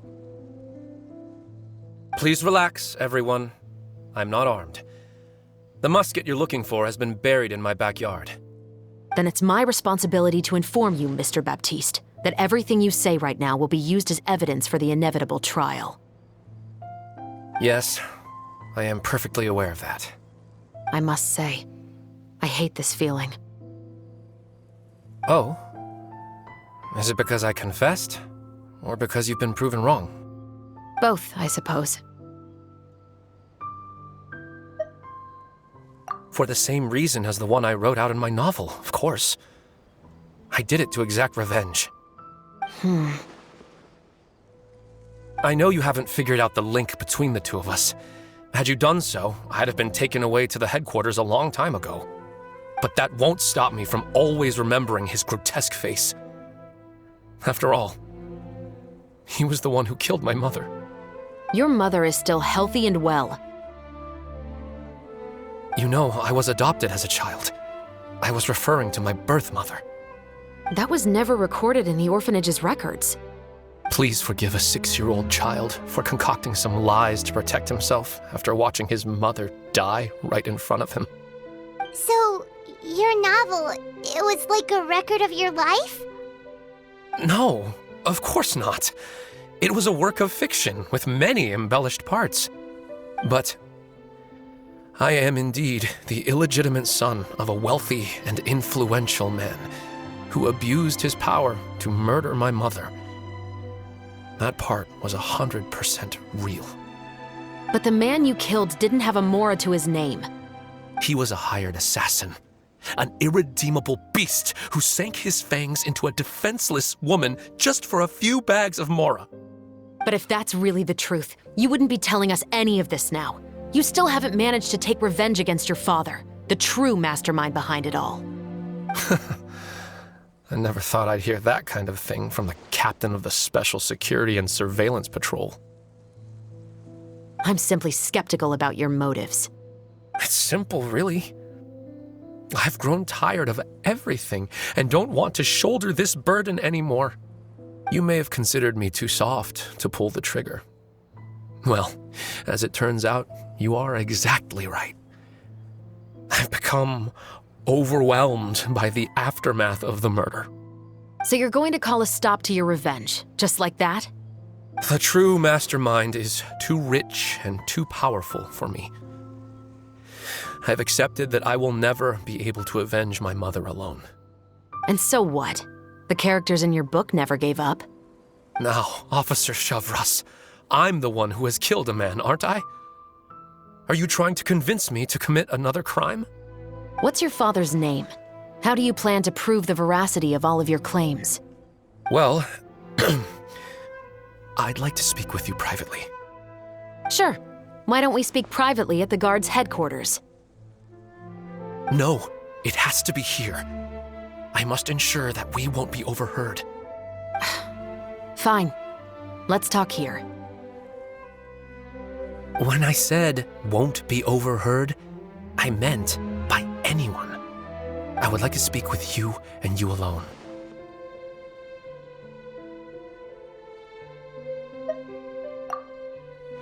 Thanks. I appreciate it. Please stay safe, Chevres.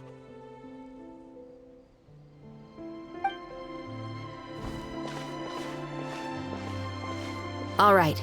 Let's hear it. Will you really believe what I'm about to say? Well, that depends on what you're going to tell me. Fair enough. Fair enough. Then listen closely.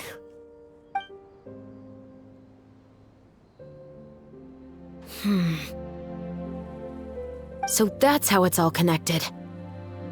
So, it seems you believe me after all. Do you want me to go public with this? No, of course not. At least, not right now. Then why did you bother telling me? You've read my work. What do you think? Even if you were to go public with all of this right now, he'd simply deny everything. It's been too long. Almost 20 years. Anything that could be used as evidence has long faded away. Even if there might have been a solitary island of truth once upon a time, it has long sunk beneath the waves by now. Justice will never find him. Not if you don't try. I know that as the captain of the Special Security and Surveillance Patrol, you will always stand on the side of justice.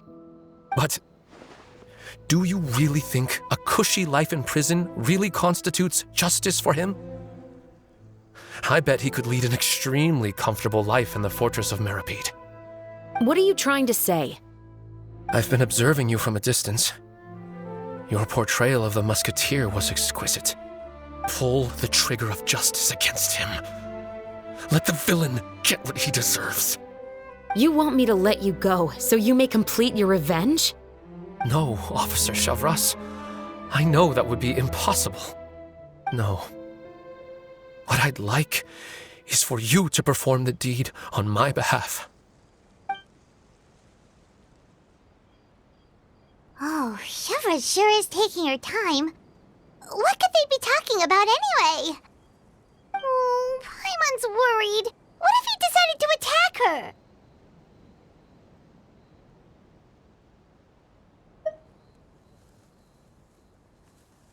Oh, you do have a point. Still, do you have any idea who the rich person might be? And why the novelist doesn't want us to hear what he's saying to Shavras? Sorry to keep you waiting, you two. Hey, how did your talk go? I've already sent someone to escort Baptiste back to the headquarters for questioning. He wasn't lying about the musket. It was indeed buried in his backyard. But what about the name? Did he tell you the name of the rich guy? Yes, he did. But for now, I have to return to the Special Patrol. There are still a few loose ends I need to tie up. I'll probably be quite busy over the next few days, so apologies if you don't see me on set. All right, Paimon understands if you can't tell us everything you know. We'll just keep an eye on the Steambird then. Actually, there's still something else I need your help with.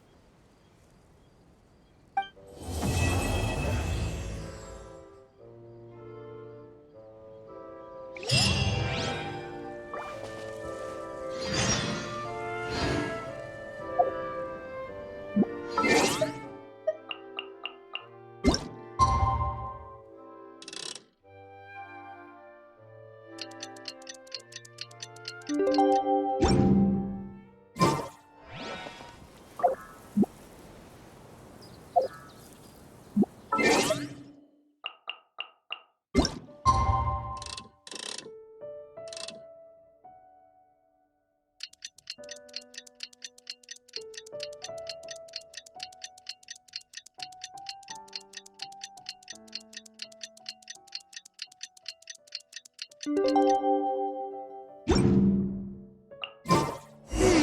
haven't seen Shavras since that night at Baptiste's place.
Ayaka and I were just talking about you.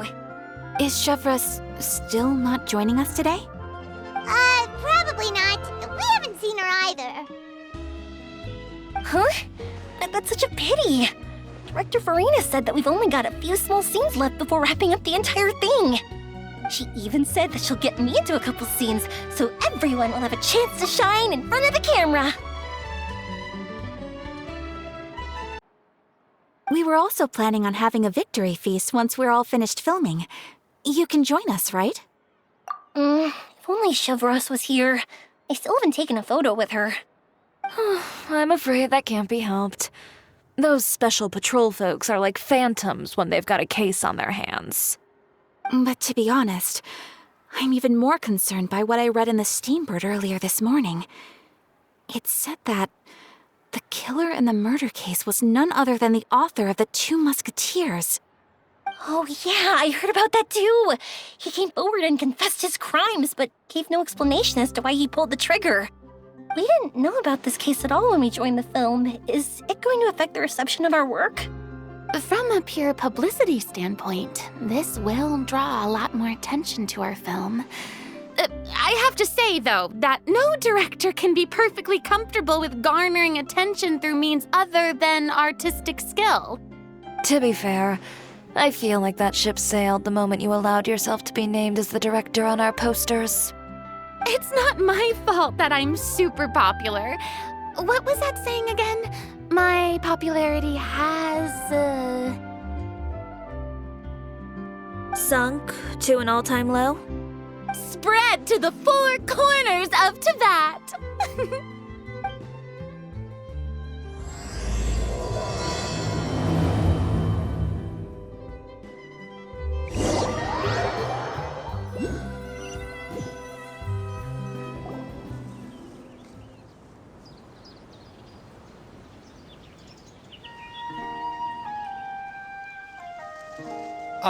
Excuse me, everyone. Xavier! Feels like it's been ages since we last saw you. I've been talking non-stop with the Film Association, and I'm absolutely swamped trying to coordinate the film's marketing. So forgive me for not being around more often, but please believe me when I say that I will make sure everyone's hard work gets the exposure it deserves. Oh, seems like you've been fighting your own battles. Yes, that's one way to put it. Oh, and before we begin the final round of filming, please allow me to finally introduce you to the original investor of our film, Mr. Morris. A pleasure to meet you all. Yes, glad to make your acquaintance, Mr. Morris.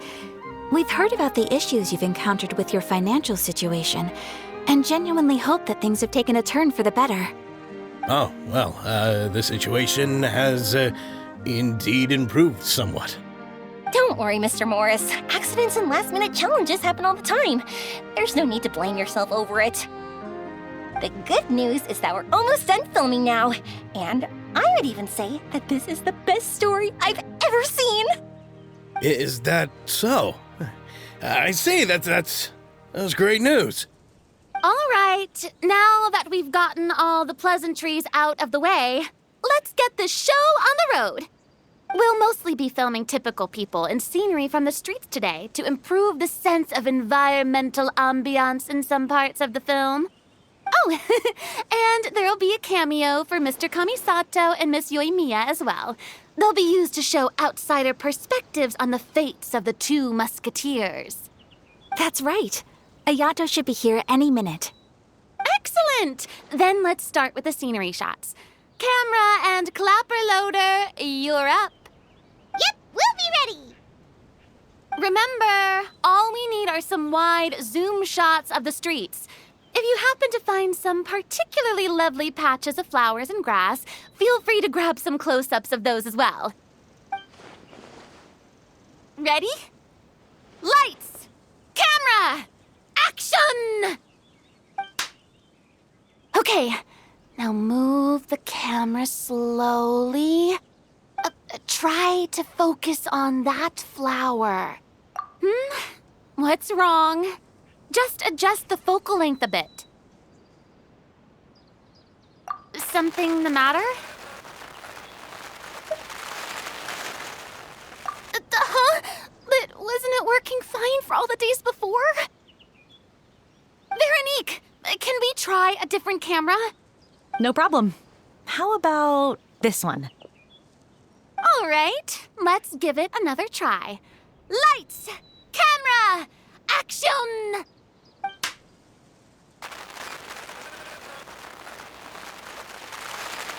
Don't tell me. This one is broken too?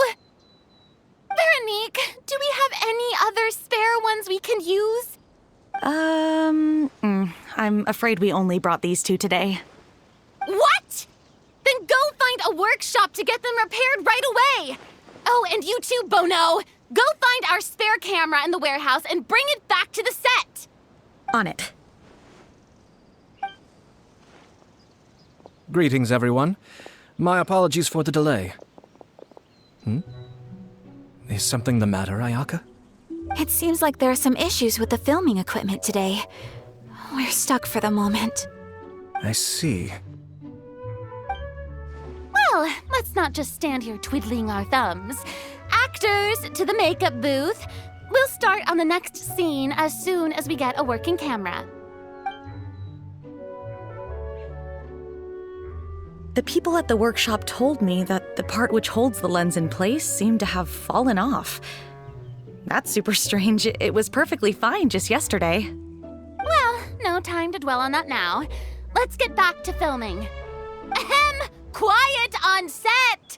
Places, everyone! Lights! Camera! Action! By the way, have you heard about that recent murder case?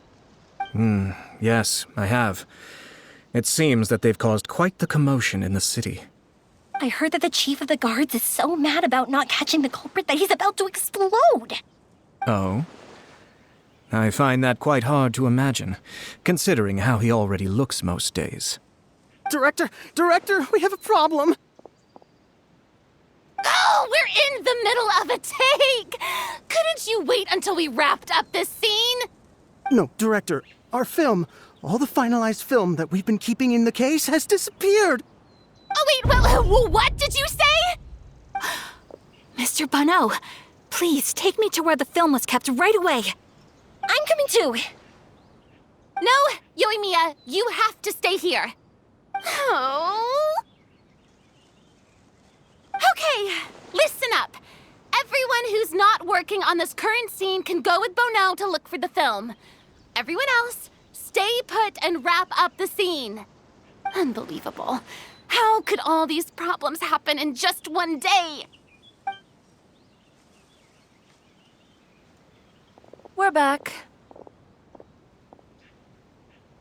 How did it go? Did you find the film? We found it in the sewers. Huh? In the sewers? Is the film still okay? We discovered it just in time, so we should still be able to salvage it. The others are checking now to see if we lost any specific scenes. You scared me for a moment there. I nearly thought we had lost everything. I really don't want to experience that feeling of despair again. Okay, but who could have stolen the film and dumped it there? Could it be, some competitors working on other films? But if they wanted to harass us, why wait until the last day? Okay, we don't have time to really look into it right now. Let's strike while the iron is still hot and wrap this thing up once and for all. Yeah, let's finish it.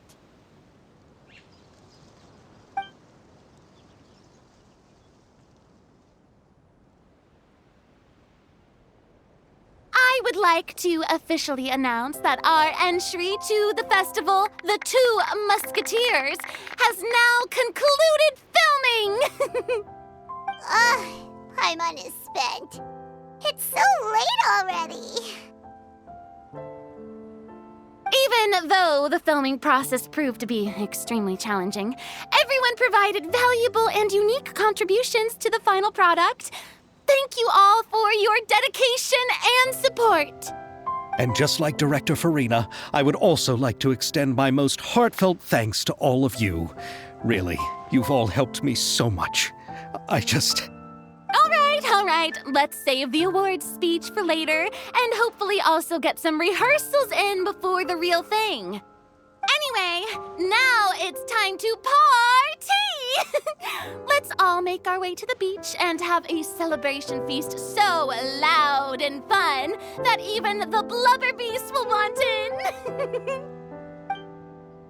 Party, party! Paimon wants to party!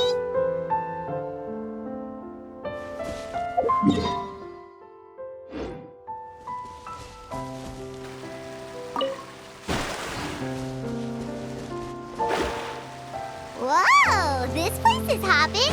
Everyone's fine. Hey, Ayato! How's your work been going? Everything went rather smoothly. Thank you for your concern.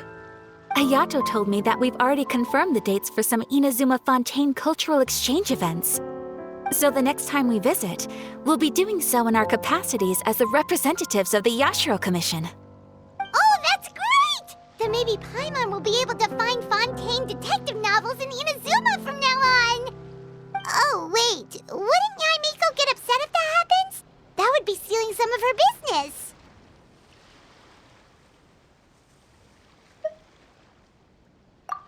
You've got a point. She's always complaining that light novels have become bland and too predictable after all. The cultural exchange won't only feature literatures of both nations, of course. We have also made plans for cross-cultural engagements in the fields of gourmet cuisine, toy making, and artisan craftsmanship. Wow, Paimon's getting super excited now! When the time comes, be sure to visit and participate in all the events.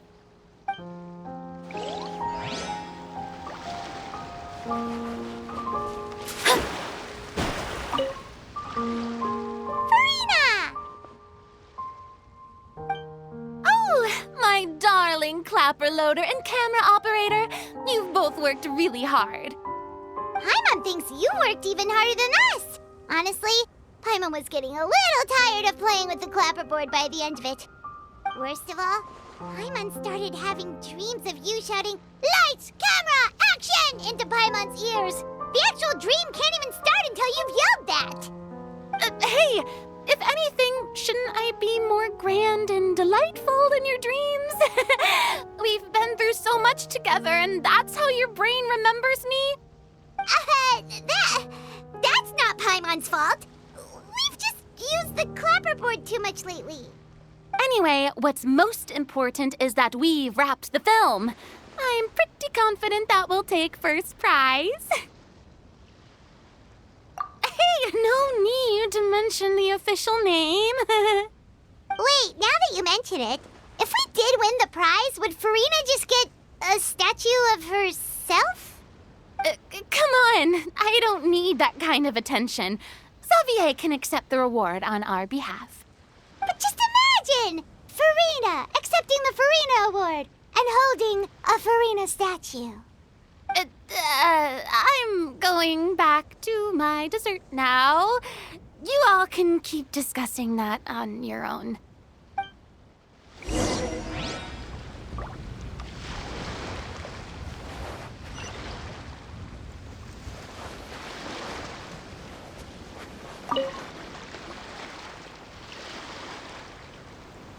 Chiori! Hey, you two.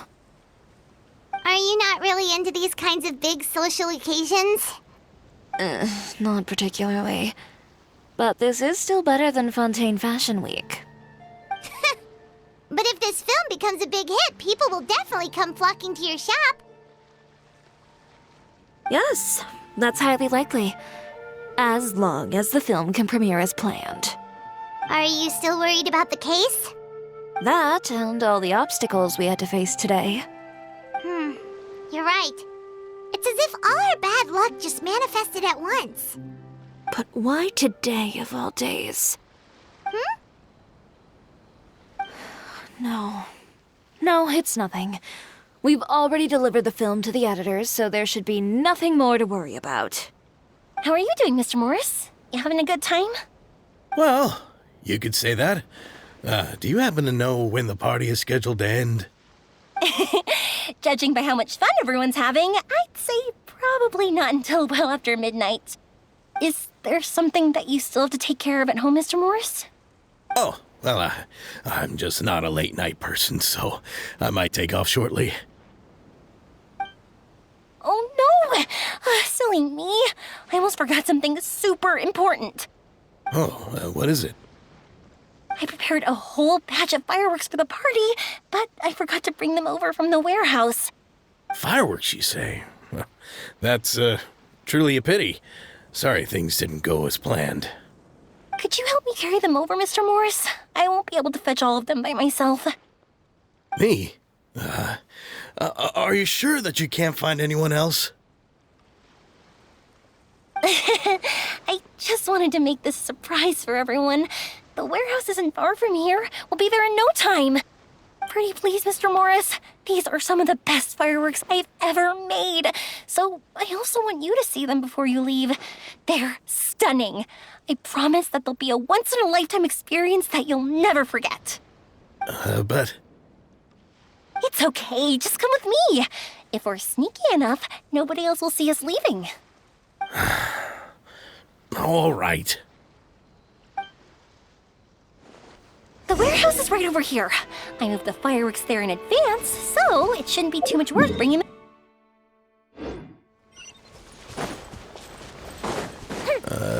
It's still a ways away from the party. Sorry about that, Mr. Morris. It's probably because I'm used to carrying fireworks.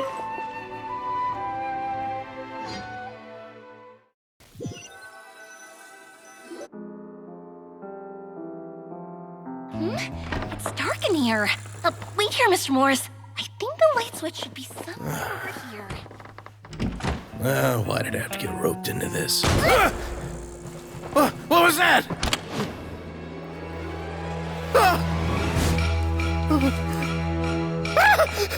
Who's there? Get me out! Get me out of here! Did you really think you'd get away, Morris?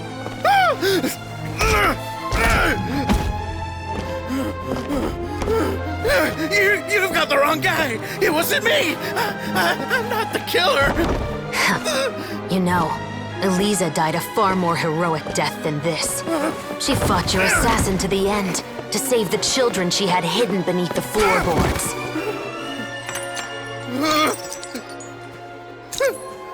That is Eliza's pendant, the one with a photo of you two inside. The one you gave her. Ring any bells? It's a fake! It has to be! There's no way! No way your assassin didn't destroy it, you mean?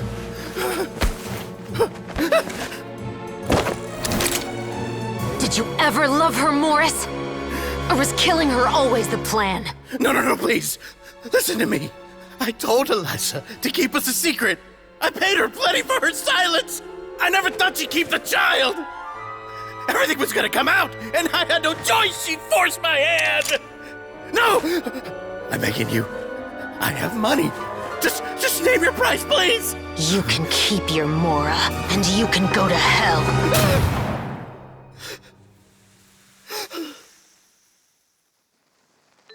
I'm Captain Shovraz of the Special Patrol. Morris, you're under arrest for Eliza's murder. Huh?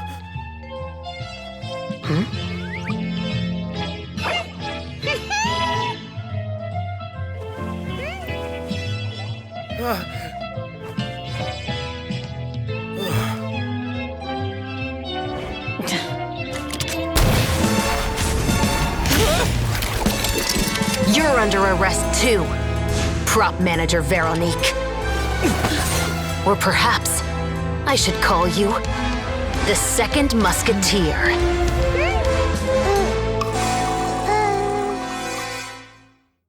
Wait, what's going on?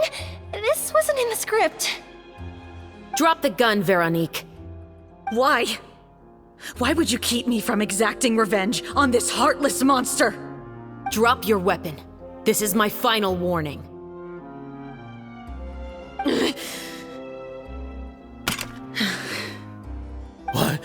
What is going on? Do I have to spell it out for you, Morris? Everything that took place just now was staged to get you to confess the truth. But this last part is all improv, of course.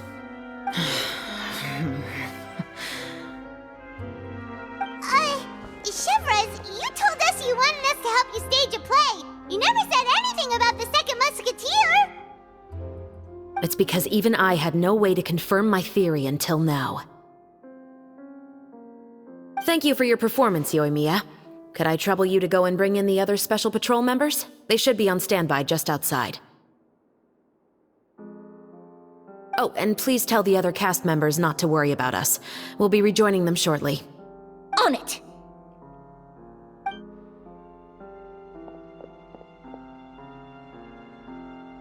So what do you think, Morris? Care to talk about what happened 20 years ago? My patience is limited, you know. Don't force me to take you back to the interrogation room. I'd wager that you wouldn't last for more than a minute in there. With the recording we made, you have no chance of winning in court. Cooperating with us now is the most practical move. All right. I'll talk. I hired an assassin to murder Elisa. She once worked as a maid on my family's estate. She was very beautiful, and after some time I fell for her. We kept our relationship a secret and carried out an affair for some time, but it wasn't long before she became pregnant. And if my parents ever found out, they would have stripped me of my inheritance and status, driven me out of my home. I also didn't expect Elisa to insist on bringing the pregnancy to term. She even asked me to leave my family and travel far, far away with her. She believed that you were truly in love with her. I didn't have a choice. I gave her a large sum of mora, told her to leave the family and to get rid of the baby. But then years later, she sent me a letter. There were photos of 2 children, and she even asked if I could find some time to visit them. Huh? 2 children? Paimon thought Baptiste was the only... you mean... Even if she had the children against your will, you could have just ignored the letter entirely. Why kill her? I had just gotten engaged to be married to an heiress from another wealthy family.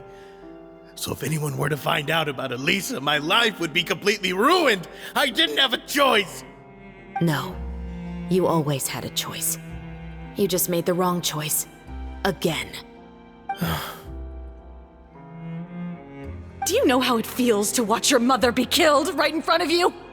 My brother and I were hardly even school age yet. We were hidden beneath the floorboards, grasping each other's hands like a lifeline. We were so terrified that we didn't even know we could ever take a breath. All we could do was to watch Mother try to fight back, and then collapse to the floor. Even after the assassin left, we were still too terrified to leave our hiding spot. We thought that he might come back. It was only until the next evening when we finally climbed out and gathered around our mother. But she had already become cold and stiff to the touch. You made up your mind right then and there to bring this case to light. Not only that, we resolved to get our revenge. And that's why you became the Musketeers. No, that's why I became a Musketeer. The man from before was also killed by me. My brother had nothing to do with it. I figured as much. You did? I once told these two that he didn't look like a killer to me. His confession from that night also rubbed me the wrong way. I think what really tipped me off was, how could I not feel a sense of regret in him? Huh? He confessed faster than any criminal I've ever met, but he didn't say a single word about you. He insisted that he was the sole perpetrator in the case. But after the questioning ended, I disassembled the musket we dug up from his backyard, put it in front of him, and told him to reassemble it. Wanna guess how far he got? He had no idea where to even start. He's never touched a gun in his life. Based on that, I determined that he was not acting alone. He only surrendered himself to draw our attention and create a moment of opportunity for his partner. So, I decided to play along. And as expected, the second musketeer followed us without hesitation once she saw Morris get separated from the rest of the cast. Besides, why else would he call the novel The Two Musketeers?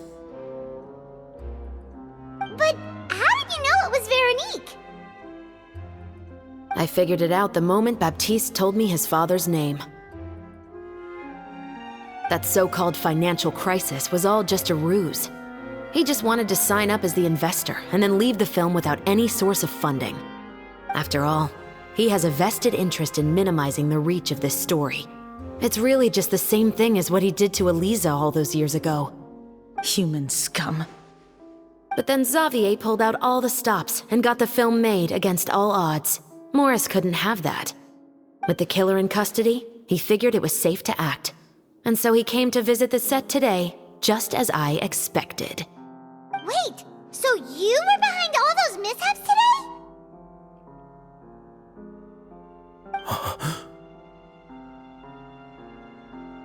As for the identity of the second musketeer, I assumed they'd probably stay close to Morris and look for an opening. And if they already knew that Morris was the film's investor, then that narrowed the list of potential suspects as well. Furthermore, being the props manager would allow the culprit to avoid scrutiny by purchasing mechanical parts in the name of the crew. With that hypothesis in mind, I went back to check Baptiste's orphanage adoption records. Guess whose name I saw on the same page, just a few lines from his. My brother. He trusted you. As in, he trusted me to perform the deed on his behalf? He trusted you to stand on the side of justice. I am. I thought you could do it as well. Oh, the look on your face when you told him to go to hell. I really thought you'd put a bullet in his brain. You know what he has done. Are you telling me that you'd rather see him spend the rest of his life living like a king in the fortress of Meripede? I will never be able to forget the feeling of my mother's cold, lifeless hands. And you would call this ending fair? Is this what you call justice? I won't lie, Veronique. I did hesitate when your brother first told me about the truth. I wondered. I agonized over whether I should really put a bullet in his head. So why don't you? Because that should never be how justice is carried out in this world. Perhaps, to you, justice is simply reciprocated. An eye for an eye, and a life for a life. But everyone has their own understanding of justice. If everyone were to pursue their own definition of it, there would be no more order in this world. Today, you'll kill Morris, and tomorrow, his children may come for you. The world cannot render judgments based on a desire for revenge. That will only lead to a cycle of revenge, as well as the destruction of order and civilized society. Fontaine is founded on a set of laws and a standardized code of justice. That is why we are the nation of justice. But with all that said, I will promise you this. Morris will not lead a cushy life in the fortress of Meripede. Chevros, the rest of the special patrol is here. Thank you so much, Yoimiya. Letelier, Terena, please take them away.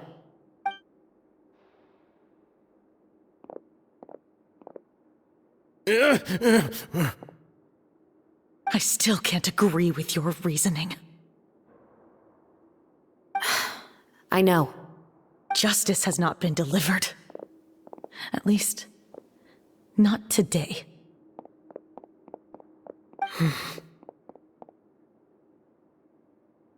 Chevros. Let's go. We should give an explanation to the crew. Thank you for your concern. I'm fine. I'm just thinking about the things in life that have driven people to take justice into their own hands.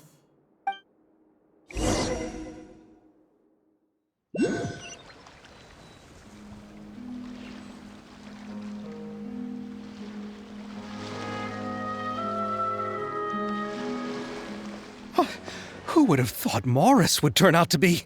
I'm at a loss of words. How could he have done something like this? I'm just glad that you're all safe and sound. Who knew that such a labyrinth of cases would be behind this story? Well, what should we do now? We have a finished film, of course, but should we still go ahead with the premiere? What do you mean? Shouldn't you be even more motivated to spread the word now that you've learned the truth? Chiori is right. I'd also like more people to see this story for themselves. But the real ending of the story seems to have deviated somewhat from the one in the script. Is that still acceptable to you, Miss Chevres? The call is yours. We still have time to reshoot an ending if that's what you'd like. No, it's fine as is. I like what we have for the catharsis. Romanticism is what gives works of art their appeal. Fiction is able to explore means of restitution that could never work in real life. Just like the real world, the world of stories also has its own set of rules and justice. These different possibilities are what initially drew me to reading in the first place. Sounds good to me. I support your decision. What about Veronique? Will she be okay? She will soon face her judgment alongside her brother and Morris. If I had to guess, they'll probably all be sent to the fortress of Meripede. I'll make sure to give Risley a heads up about it. Oh, you mean that kind of heads up? Exactly. Ahem. All right, then the matter's settled. Now that everything's been taken care of, there's no reason for us to keep looking all gloomy and grumpy. Let's get back to the feast and enjoy each other's company. We'll be starting the post-production process tomorrow. You should join us, Chevres. You missed the first few hours of the party, didn't you? All right. Count me in. Then I'll wait for you over there. There's still some good news that I'd like to share with Chevres. Traveler, Paimon, could you wait for me by the sea after the party ends? I'd like to go on a brief walk with the two of you. Thank you very much.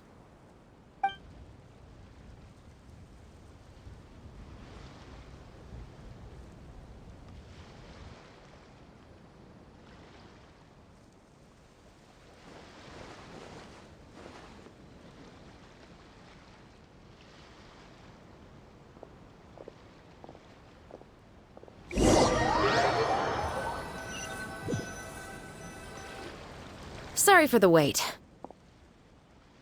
Oh, we weren't waiting long at all. Is there something else you wanted to tell us? No, I don't have anything new to share. I just felt that since you were my investigation partners, I should have another conversation with the two of you.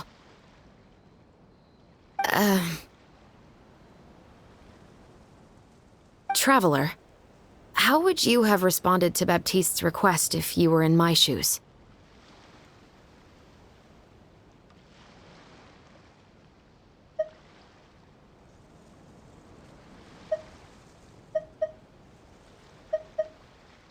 When I was young, my father often took me here to swim. We'd come rain or shine, even when it was freezing cold. He told me that swimming was the best activity to train one's strength of will. You could never give up before reaching the shore, especially when the water was cold. Oh? Why's that? Because the moment you give up would be the moment you die. At that point, I still hadn't received my vision. One winter, the chilly wind felt almost like knives on my skin, and the seawater was so frigid that it numbed my toes the moment I stepped in. I cried and begged my father to spare me from having to swim across, but he wouldn't listen.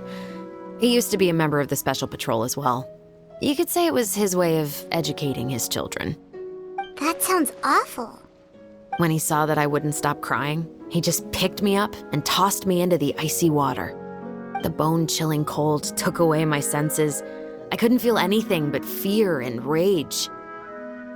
I waited for my father to save me, but one look and I knew he'd already started swimming for the opposite shore. I realized that if I were to give up, I really would die right then and there. I used all of my strength to try and catch up to my father. Those few minutes felt longer than my whole life up until that point. I did, however, make it to the other side. I've never felt afraid about anything in my life after that. nor have I ever cried again. That way of teaching would have never worked on Paimon. Yeah, I don't think that was the right method for anyone. It's just that, working now as I am in the pursuit of justice, I still sometimes feel like I've been tossed into that winter sea all over again. The anger and the helplessness. Chevras. But the worse I feel, the more I know to never give up. The alternative would be to forever lose myself among the waves. Anyway, how about a race? Neither of us will drown, but we can still see who swims faster. You guys go ahead! Paimon will grab the clapperboard to mark the start of the race.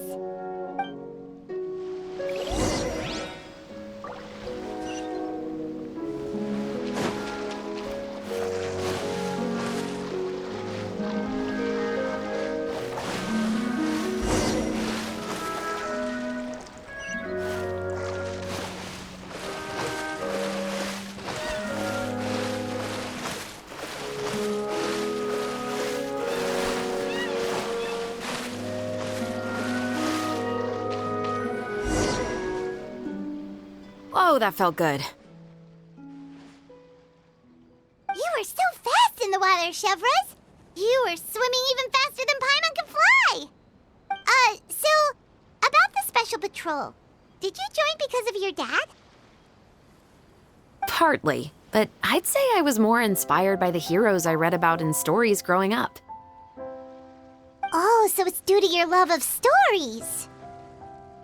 Of course, it was only after I joined the Special Patrol that I learned that truth is often stranger than fiction. Come on, let's walk a bit more.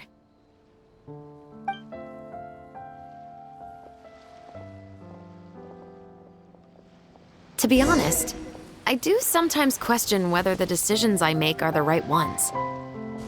But I know that no matter what, I must keep swimming. Because the only thing I've got my eyes on is the shore in the distance.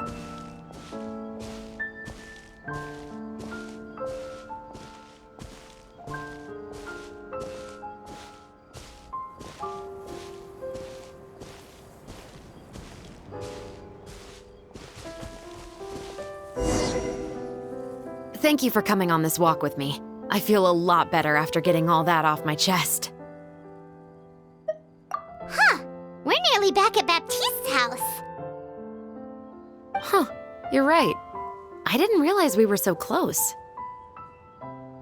He really did plant a lot of flowers. It's just like how he described it in the story. Huh? Wait. Paimon, Traveler, look! The rainbow roses in the garden. They're in full bloom now.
Hey there, you two.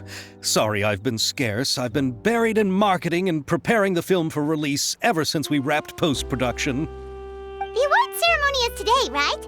Paimon wonders if we'll win the Farina Award. I'd give it a 90% chance. Farina! Oh, Paimon didn't know you were already here. You're earlier than everyone else. I'm sure the others will also be here in no time. Xavier, if we end up getting called on stage, shouldn't you come up with a name for our crew? What? But we don't even know if we're going to win. I wouldn't want to jinx our chances by celebrating early. Just open your eyes! Surely you've seen the audience's reactions to our film. We've had nothing but critical acclaim. You've also had conversations with the Opera House's operating staff, right? Didn't they want to increase the number of showings? With the mora you've made from the box office, you can now open your very own film company. But that's all credit to my amazing crew. You've all helped to make this a reality, so I can't be the only one asked to come up with a name. Well, give it some thought. I'm sure the crew will respect your choice. All right, but before that, Traveler and Paimon, could I trouble you to quickly pay a visit to the Fortress of Meripede? Huh? But shouldn't we stay for the award ceremony? I wanted to ask you two to invite Shavraz to join us at the ceremony. She's one of the lead roles, after all. I haven't been able to find her recently, so I haven't had the chance to invite her personally. According to the papers, the culprits of the Musket murder case will be personally escorted today by the captain of the Special Patrol to the Fortress of Meripede. Oh, Paimon gets it now. Yep, just wait here, Xavier, and maybe try to come up with a few snappy-sounding names. All right, then I'll leave you to it.